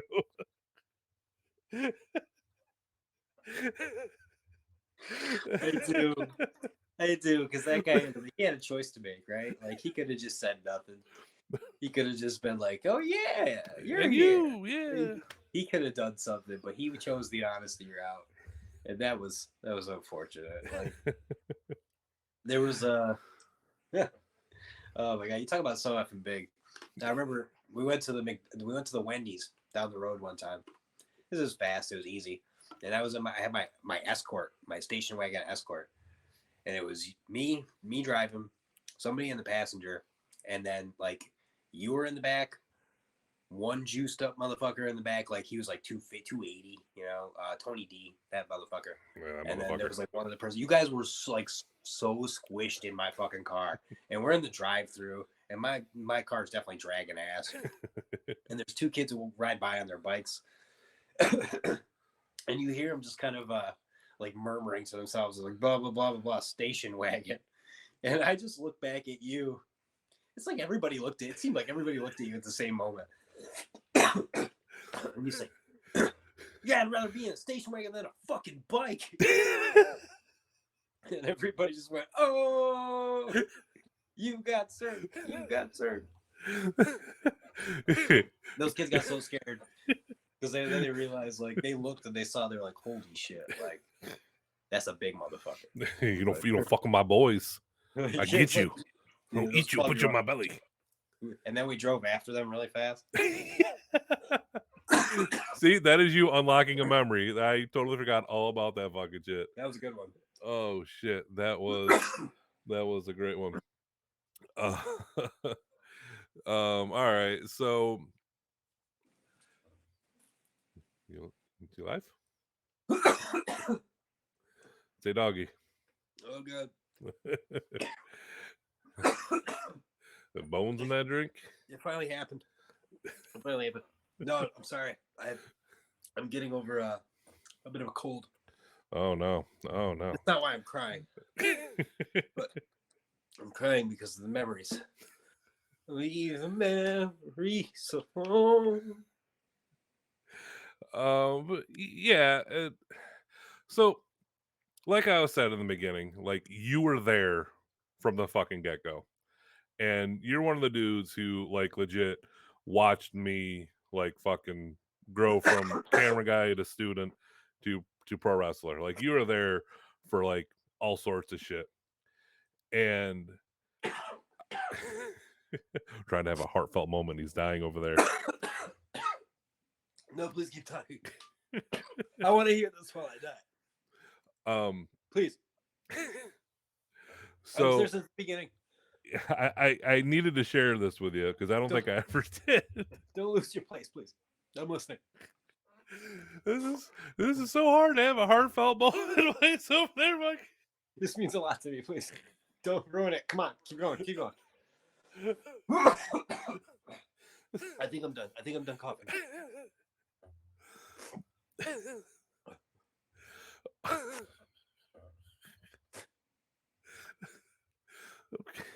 He's acting like fucking Arthur Morgan at the end of Red Dead Redemption 2. I can open my eyes now. You could. My tears have lubricated my throat. Please. I can see you now. I can see your face. But I don't know how long I have. Keep going. All right. So real quick, I wanted to kind of bring this aspect up because for the longest time you were the guy holding the camera. Yeah. And like I was thinking about how many things throughout my career have been through the lens of you holding. So like the first one that comes to mind was, man, we're talking about Watertown a lot, was the Watertown show when I wrestled Studley Steve and Kevin Graham. Oh, God. And they're setting up a match with Kevin and Springate for Binghamton the next month. And nobody would tell me what I was doing in Binghamton that month. Like they kept on lying and saying I was wrestling Loca, but Loca's like, no, I'm wrestling Slick. And I was like getting angry because I was like, why aren't I wrestling next month? So I'm told that Springate and Kevin are going to do a promo. I was told I couldn't leave the ring to stay in there. So Springate's cutting this promo on Kevin Graham, set up the match next month, and I'm standing in the corner. And I'm just like, why am I out here? This is stupid. Like, I'm not wrestling next month. Why do I have to stay in here? And then I kind of look over my shoulder to the left, and I see Cosmo standing on the ring apron with the camera. And he is not looking at Springate and Kevin Graham. He's got the camera right on me. And I'm looking at him, and I'm just like, why the fuck is Cosmo recording me right now? I'm not doing anything. And while I'm staring, thinking about this, Springate's like, Bun, look at me when I'm talking to you. I'm like, huh? Like you literally see me in the video go, what? I'm sorry, what? I wasn't paying attention. And that's when he drops the fucking line that next month I was going to be wrestling Raven. And the reason why Cosmo was standing on the ring apron because he had direct orders to film my face. It's true. It's true. I had to get this close. Like I had to get this close. I can't really see it. You've unlocked a memory. Because they knew it was a big deal. And they said, we need to get his face because we're going to rib him. Yep. And I said, okay, that's fine. Of course. Like, that's the most fun rib you can do. Is to let somebody, like, give somebody something really big and, like, surprise them with it. You know? It's, and there was a lot of that. Because Josh kind of valued that. But also, you got a genuine reaction. Oh, yeah. You didn't have time to think of some witty bullshit, you know, like you didn't have time to, you reacted the way that you fucking should. And you did. You were very surprised. Yep, my jaw dropped. Eyes balls. That was a great match. Like, I remember it very vividly. I remember some of the stuff that, like, you talked about in there. And that was it, man. Like, when you're friends with somebody, those moments hit a little bit harder and they're a lot cooler. Like they just you're happy for to see somebody get work. There And was so many times where after a match in 2CW, I'd be in the locker room and I'd be sitting there and it'd be intermission or something. You're off camera, so you'd come back. I can tell, I can tell you've been hanging out with Josh. You probably had like a few drinks. You're doing that thing that. yeah, But there were so many times, man, when I'd be sitting there, you'd come up, you put your hand on my shoulder, and I'd look over and you'd just be like, "Man, that was a really good match. I really enjoyed that. You did really good. yeah, You did good, man." And you'd walk away, and I'd just be like, "You would be the only fucking dude, man, who would tell me if I had a good match." So I'm always my toughest critic. I'm always like, "Oh, that sucked. I fucked up." But you'd come back and you'd be like, "I really enjoyed what you did. You did really good. Good job, man." And I just did. walk away. And that always meant like the world to me because you had to watch it. You had to. You were watching that shit. I did. And you would watch my match after fucking watching like Isis versus Nigel or fucking Eddie versus Davey. Like you're watching all this shit. You know how to level shit up. So I know if I can get you to be like that was a good match, I know I did good. And so that always meant a lot to me. And then one last thing that I got to put over that always meant huge to me. And I don't know if you remember this at all, but I made my big surprise return from Japan in Oswego. I was gonna tell the story if you didn't because I don't know. Like I don't know if you. I didn't know. Like that they everybody and that was it. Like you know, kayfabe is what it is. But Mhm. like for people who know when it matters, it matters. Like you can kayfabe shit and it can be really cool. Yep. And I was nobody knew specifically that. told by Josh that if anybody found out that I was home, that I wouldn't be used on the show. Like, fucking, I was told to keep like doing stuff like I was in Japan, posting stories, blah blah blah. Do what you got to do. Act like you're still in Japan for like the 2 weeks or whatever it was. Yeah, So I show up, I wrestle Ando for the title, we do the deal, whatever. And it was a screw finish. Ando retained. Like I got hit with a chair a lot, Axe interfered, all this shit, and I lost. typical mo of Ando at the time. Yes. A lot of tough So finish. the match is over. Ando's got a chair and like throws a chair at me. And I'm like, oh fuck you. I'm gonna fuck you. Yeah. So I'm like chasing him after him and I'm throwing the chair. Ando runs in the back. So I'm at the curtain and I'm kind of like standing there and I kind of like look over my shoulder. I see the crowd because like they're cheering for me and stuff. And Josh comes over. He goes, "Go back in there and take your bow." I was like, "What?" And him and Strangler are like, "Go back in the ring and take your fucking bow." I was like, "Oh fuck, really?" Oh yeah, all right. So now the video is no longer on YouTube because Ben Hameen Media copyright claimed my video and said that they owned it and they had YouTube remove it on me. And I Oh, will always fucking hate Ben for this. So I yeah. don't have this match anymore to watch. Fuck hacker. How mean? Fucking fuck. So I go back in the ring and I take my bow and I get a little emotional because I wasn't expecting the reaction that I got. I didn't think I was a big enough deal to be a surprise. I didn't think anyone fucking would care.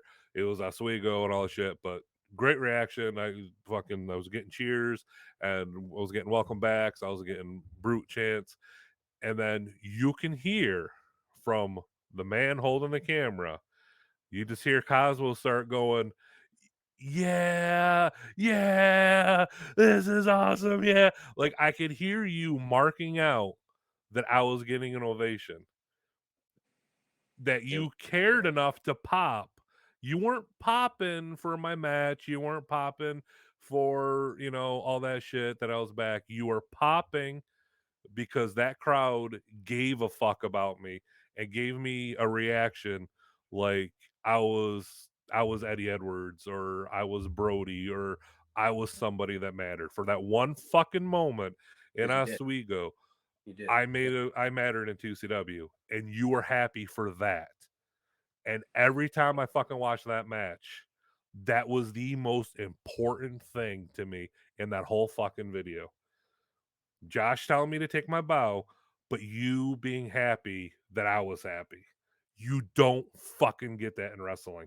You don't. I Because think even if you have a friend and you're happy for their success, you're still, well, why not me? Why are they there? Why not me? You didn't fucking have that. You're holding a camera on the floor, not being like, why am I not in the ring? Why am I?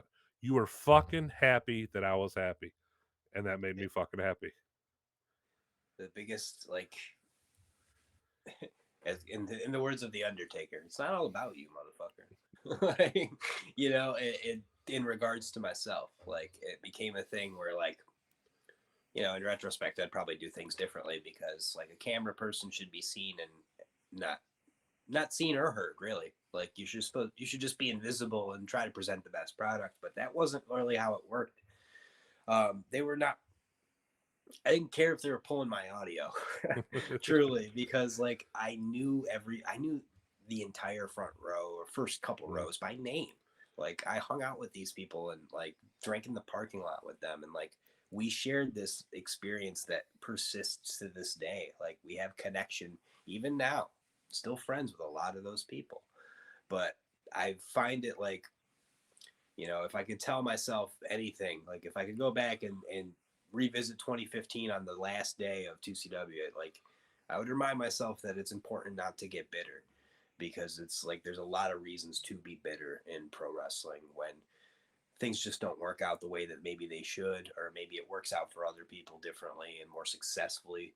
But like, success is a subjective term in my mind. You know, if we're not talking about money, and I'm not, it's success is what you label it as. And I like, it was a resounding success to CW, all of it, because yeah, we didn't get rich and famous or whatever the fuck, but like we created something that's really really special.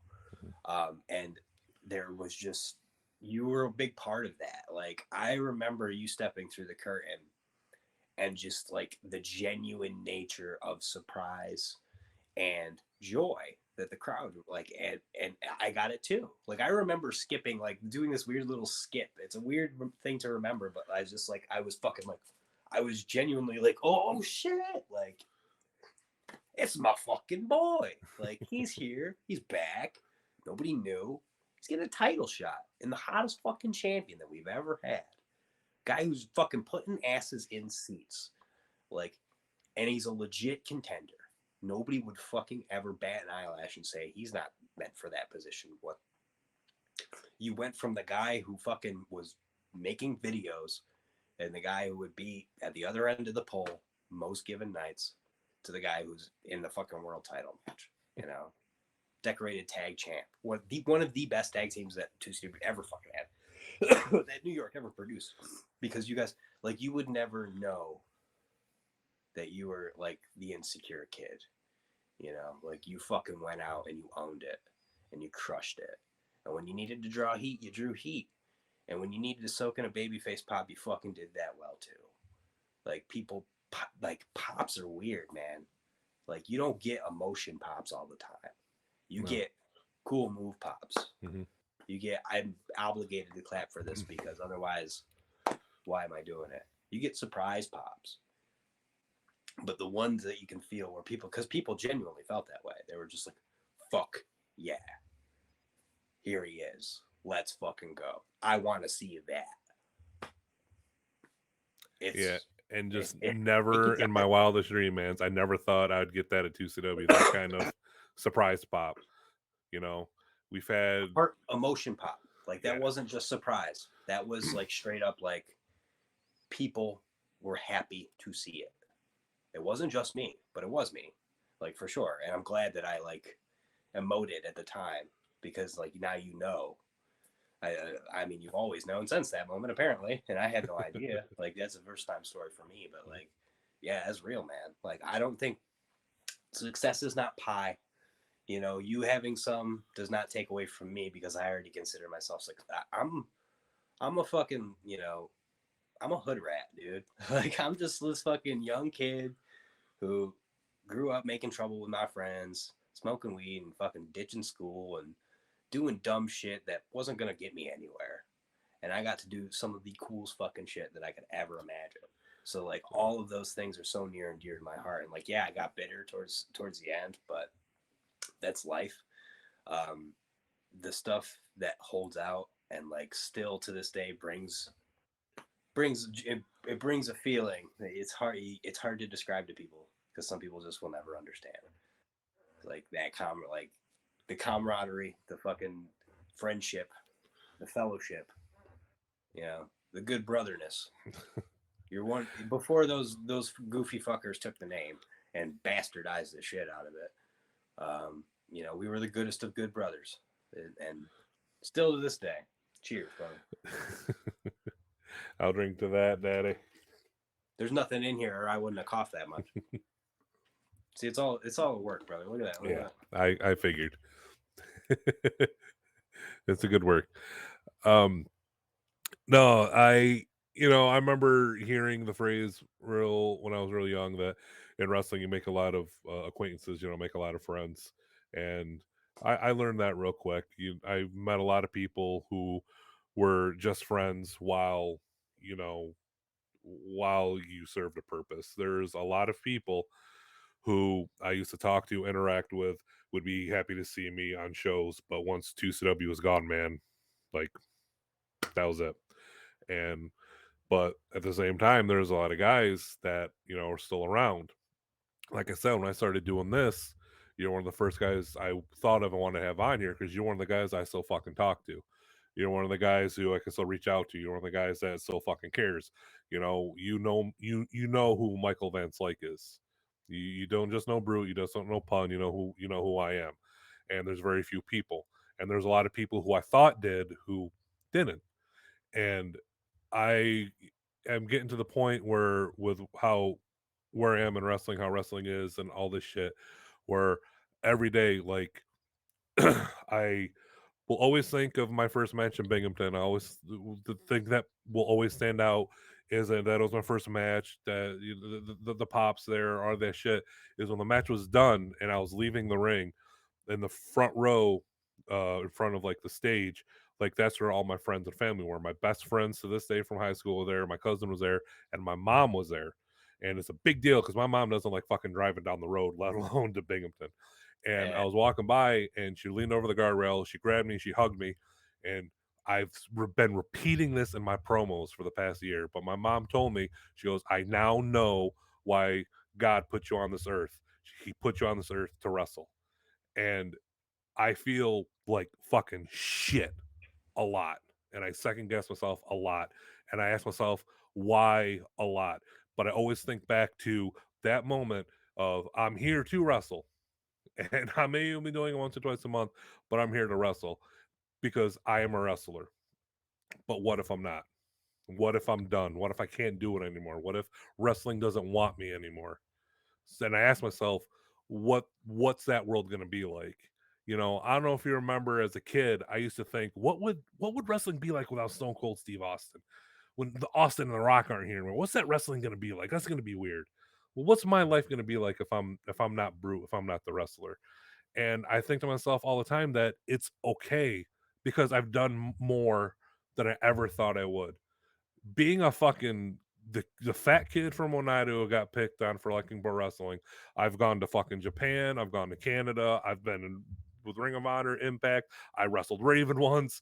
I, I got misted by the fucking Great Muda in the main event in Japan. I have done shit that the most super of super indie people today can't say. And maybe people don't care, but I do. And the people who care about me do. So I know I could walk away at any time and most people may not think I did anything, but I would consider myself a success. But then I know, more importantly, that the people like you, the Dick Justices, the Kevin Grahams, like you'll still be there when wrestling's not. And it's kind of like one of those stupid, well, maybe the real treasure was the friends we made along the way because that's really fucking it, man. That's really yeah, fucking it. Because at the end of the day, my fucking back hurts, my fucking ears fucked up. Both of those are because of Slick Wagner Brown. My knees pop, my wrist pops. I can't fucking walk. Nobody gives a fuck. But holy shit, man, I can be like, hey Cosmo, fucking come on the show with me and shoot the shit for 2 hours on a Friday night while your wife and kid are in the other room, and you're like, hell yeah, man, hell yeah, yeah, you yeah. They know. sleep. They sleeping. Fuck them. They ain't gonna make. They don't want to And listen to me talk this long, so they ain't gonna hear me. Nah, I love it. I love you, Frank so and Jan, my babies. Yeah, and man. It's it's the friendships you make yeah, along the way. it's Yeah, true. Those it's those are the championship titles. Were the friends that you make along the way. my belt's up there. Fuck, I should have it. All right, Cosmo. Now I gave you the heads up here as we wrap up, so I can let you Yep. go. How I like to end this thing is I'm gonna do a little rapid fire question here. Okay. Get your responses, and then I'm Okay. gonna get from the help of our chat. We're Okay. gonna get 3 professional wrestlers from any Okay. era, be as specific as you want. And then once I get those 3 wrestlers, we're gonna play a game with Cosmo or Miss Cosmo. All right, No, Cosmo. yeah. Question number 1. No, yeah. No yob. No yob. Question number 1. Oh God. Yep. On the road, what was your favorite go-to food item? Pabst Blue Ribbon. Good answer. Good answer. All right. While you're on the road, Coffee. Coffee. Like legitimate food answer. Like uh, bacon, egg, and cheese from McDonald's in the morning with a black coffee. That was the way to set the day off. hell yeah. Double hash browns. Oh, daddy, speaking my language. Not All a right. body guy. On the road, favorite go-to style of music to listen to? Ugh, man. Honestly, like when you were in the truck, it was usually like my dad driving, me and the passenger, and then sometimes you get a third to ride the middle. Not a lot of music being played, man. Honestly, just like a lot of talking about the business. Like I know that sounds cliche to say, but there was a lot of that. I would say 90s pop for sure. Mhm. Like if I was riding in Josh's car, I specifically remember. You remember when Periscope was a thing? Like Periscope was like the first live streaming app that like people Yes, I do around. remember that now. We Periscoped on a ride back one time singing No Scrubs. It was fucking legendary. Which segues nicely into my next question. On the road, what's your favorite go-to car karaoke song to sing with everybody? Oh yeah, like that was top tier for sure. Like that was everybody. Like that was everybody's involved with that one. I'm going No Scrubs, man. Nothing beats it. Like truly.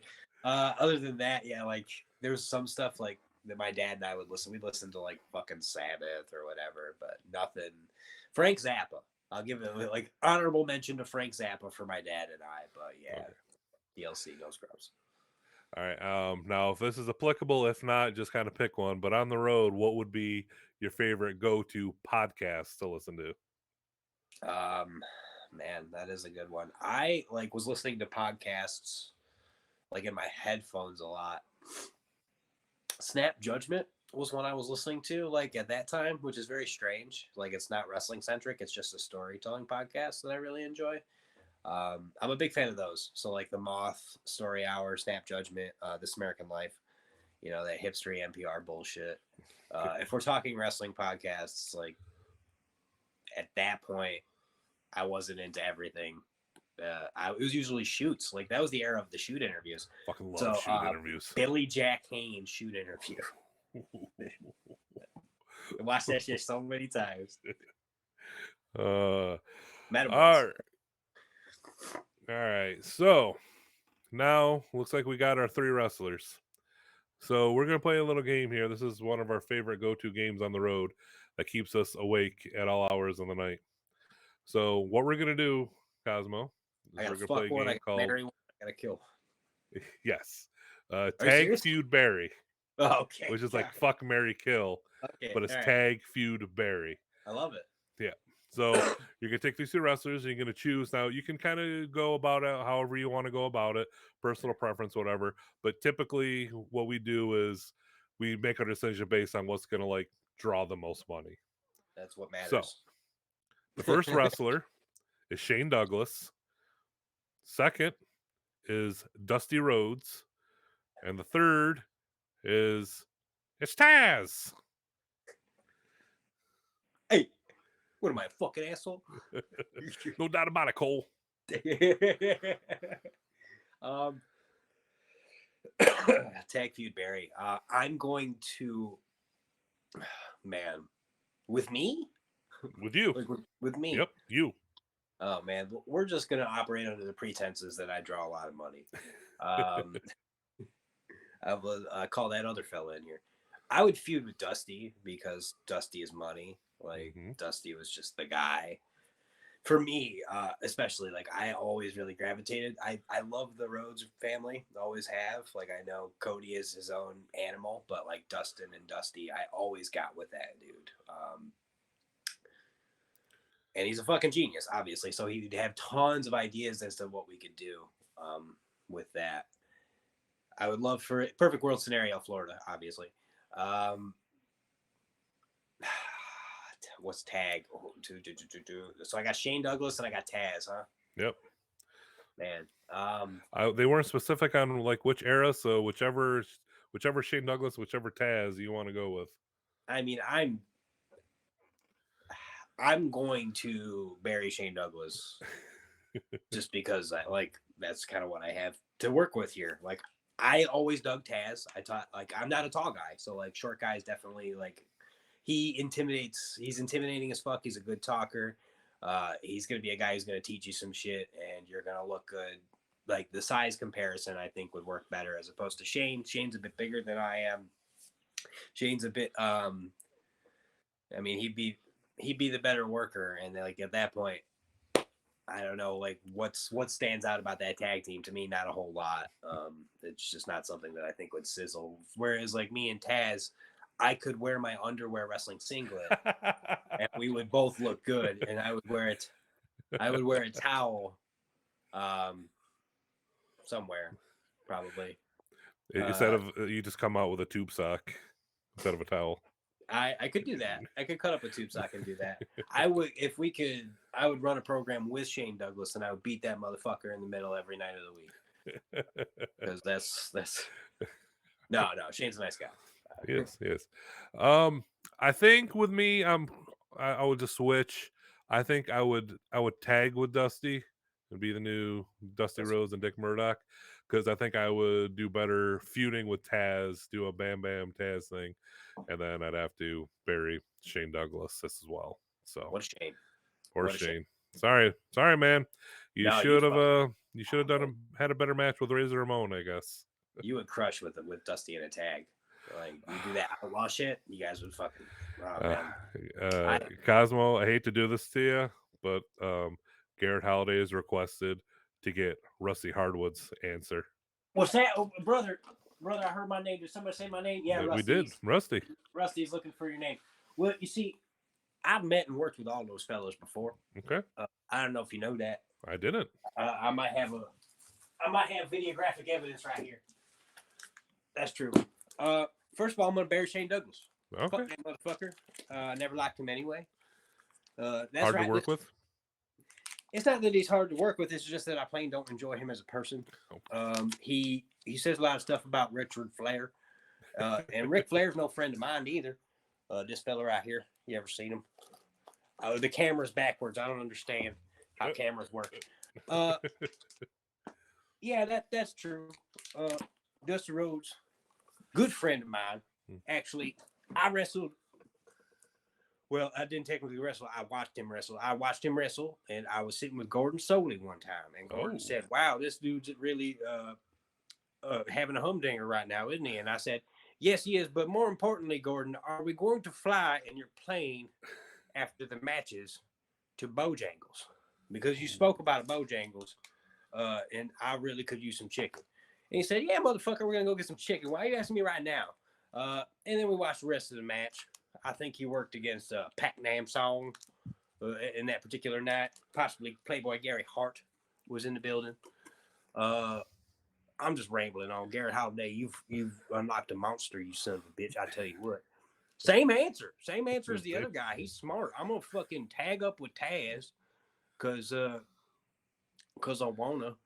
And I'm gonna feud with Dusty because we're gonna sell out every motherfucking armory in Florida. Probably head up to Georgia, go get some Georgia peaches and let the juice run off our chins. You know, Oh but man, we'll do it Rusty, I think separate. I'm gonna have to have you on an entire episode in the future. What makes you say that, brother? Is it because I'm a cunning linguist? Yeah, Is that what does it for you? you are a cunningest. Yes, I Yeah. mean, yeah, yeah. Is it so I could show you all my toys? Because I got lots of toys behind me that I like to play with in the wee hours of the morning. That Macho Man Randy Savage back there Yeah, you want to was see it? my second ever wrestling action. Yep, that one, orange Yeah. tights. Do you know who my first was? If you had to guess, the first LJN wrestling figure I ever had. Oh, you don't gave it away because it was an LJN. Was it the Macho Man? No, he was the second.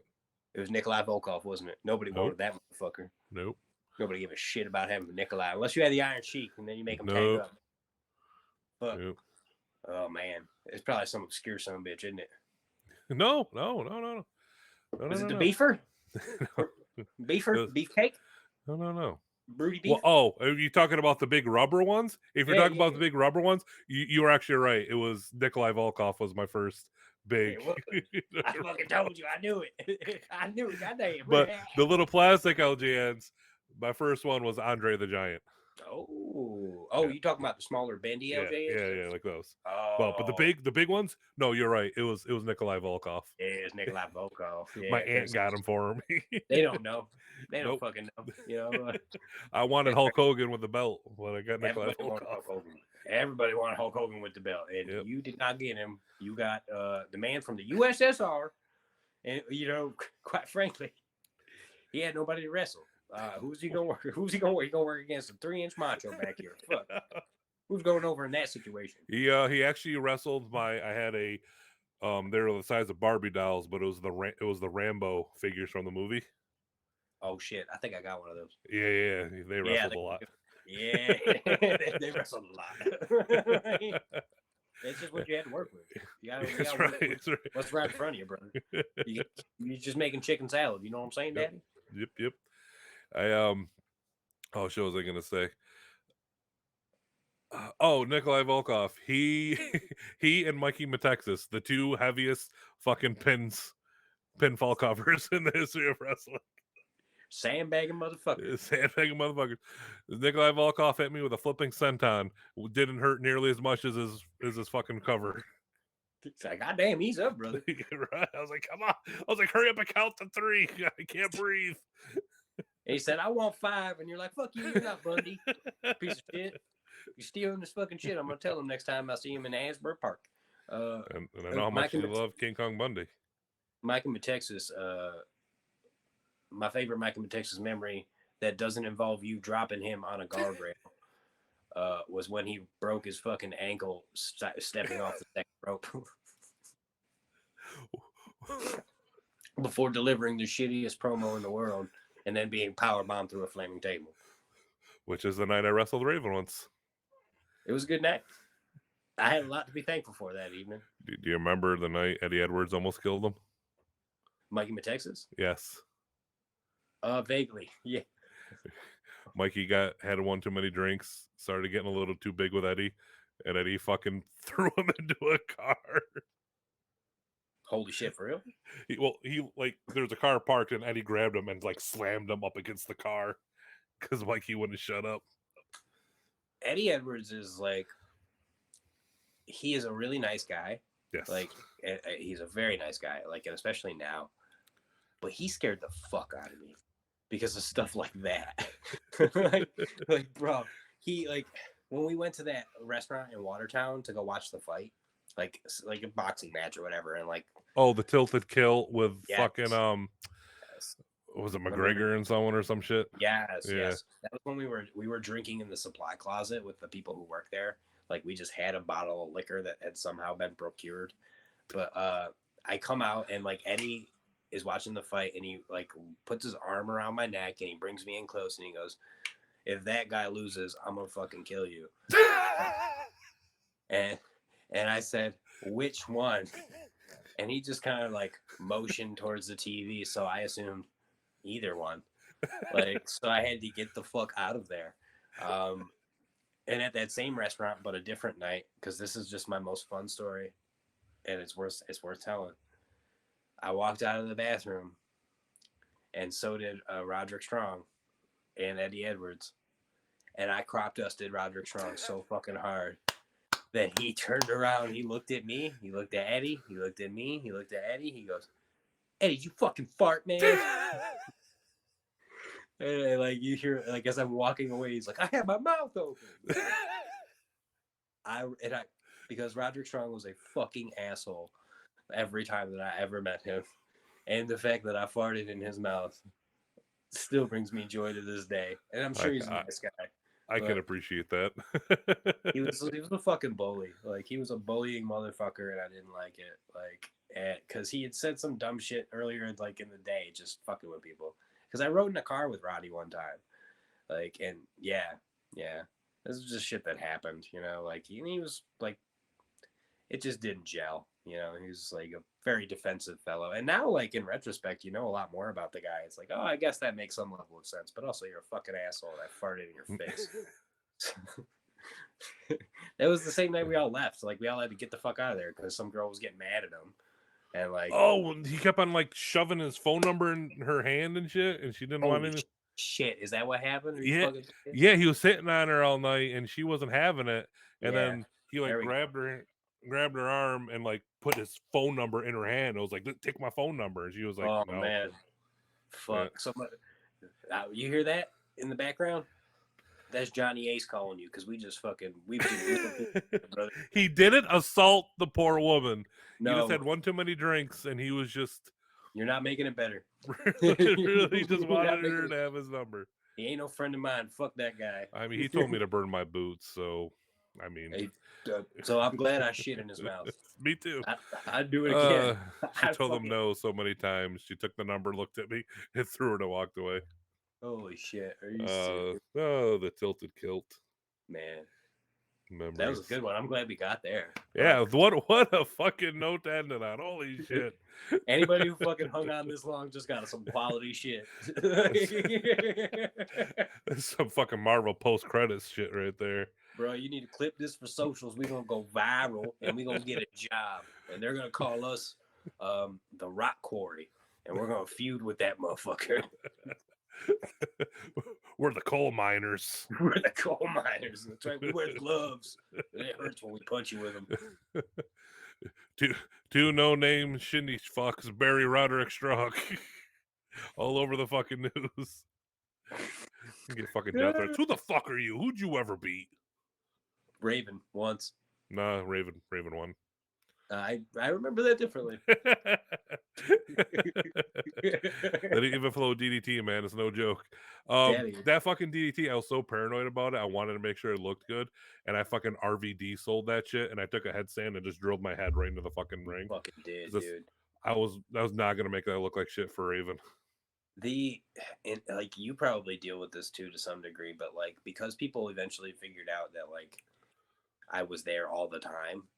I got a message before that show like, hey, how much could I pay to have Raven like even flow me in the alley? And the amount of people who fucking send you dumb shit like that is astounding. Like it happened all the time. Like I was like, hey, what kind of hey, this guy's coming. Oh yeah, I want to get choke slammed by him. Like, yeah, well, I have like 40 other guys who would be glad to do that because you're a fucking dummy.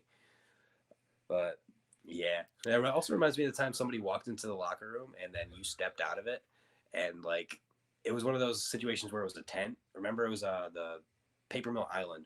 Like some drunk asshole like was talking shit, and he started walking into the tent that was the locker room, and then you stepped out of it.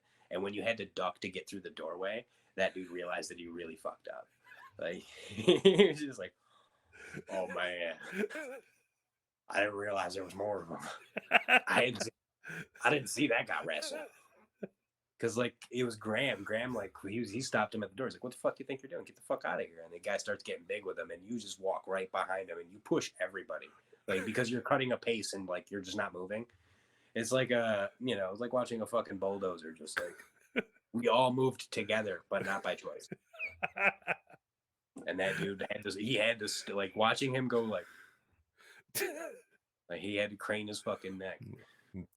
I'm telling you, man, like I know I've gotten a rep of being like one of the biggest fucking miserable assholes ever, man, but I got my boys' back, man. I will be there, man. Asset to any locker room. That's what you need. You got motherfucker. Who you gonna call in a fight? Brute. Maybe Garrett Holiday. With Brute. With yes, not Derek. He's not. He's gonna be guarding the protein popcorn. I'm busy fighting some asshole in the alley. Derek's fucking walking around trying to get money from all the bystanders. Well, pay up. All right, man. So, Cosmo, I can't thank you enough for being on the show here tonight. It was a hoot, man. We had many more emotions than I was planning on hitting today, but it was a blast, and I mean this from the bottom of my heart. When you are one of the brothers, man. True words never spoken. I appreciate everything that we've got to experience together. I appreciate everything you've been there for. I appreciate knowing you, having you in my life, and having you be one of my friends. We mentioned it earlier. You when Tuesday was over, you were at my wedding, and I appreciated being with yours as well. And I got to your wedding expecting to see just as many 2CW people as mine were, but there wasn't. There's a very limited amount of 2CW guys, and I was flabbergasted that I made that cut, but it meant the world to me that I did. And I fucking love that taco truck. I don't know if I ever told you that, but Bro, you put tacos at a wedding, it just gets over. Like it was strategically placed. Yeah, man. Like it was a short list, but I knew that you were on it. and it, You're it one of meant the the good. world to me, man. I really do. So the very like I've got my friends, I've got my buddies from wrestling, but there is a that at the top of that small list there's an even smaller list of of my brothers and people who I cherish are in my life, and I never want to lose. And you're there, man. You're absolutely the amount of love I have for you, man. I grew up with three sisters, no brothers, but I will call you my brother, Daddy. Any day of the week, man. I love you, buddy. You're the I best. love you too, man. You have a great night. Thank you so much for hanging with me. Everybody who was here, thank you so much for hanging out and sticking with us. Really appreciate it. I will be back here next Friday, 9 p.m. Eastern Standard Time. And I hope you're ready for this one, guys. My guest. Who is it? Who is it? I don't even know yet. You're gonna tell me too? I'm going to tell you right now. I'm just Tell double tell me checking, make tell me sure I first if got you the could. right one here. Tell me first if you could, Yes. please. All right. Tell me first. Next week, Friday night, 9 p.m. Eastern Standard, from the hip with my guest, the Juggernaut, Jason X. Fuck, dude. Oh man. I gotta make sure I miss I gotta make sure I see that one because what a fucking good guy. Yeah, absolutely. What a He's good a guy. guy who went from somebody I thought hated my guts to someone who was really cool to me, and he was one of the dudes who helped train me. So there'll be a lot of training stories. Um, it's going to be great. But Cosmo, I don't think we're going to ever get as emotional as we did with you. So thank you again, and we'll have to have you back on here again sometime. Yeah, I'll be glad to come tell more stories about my penis. Thank you so much. I hope you have a wonderful night, buddy. You're very welcome. Thank you too, man. You have a great night, everybody. I'll see you next time. And until then, just remember, you guys are the champs. Bye.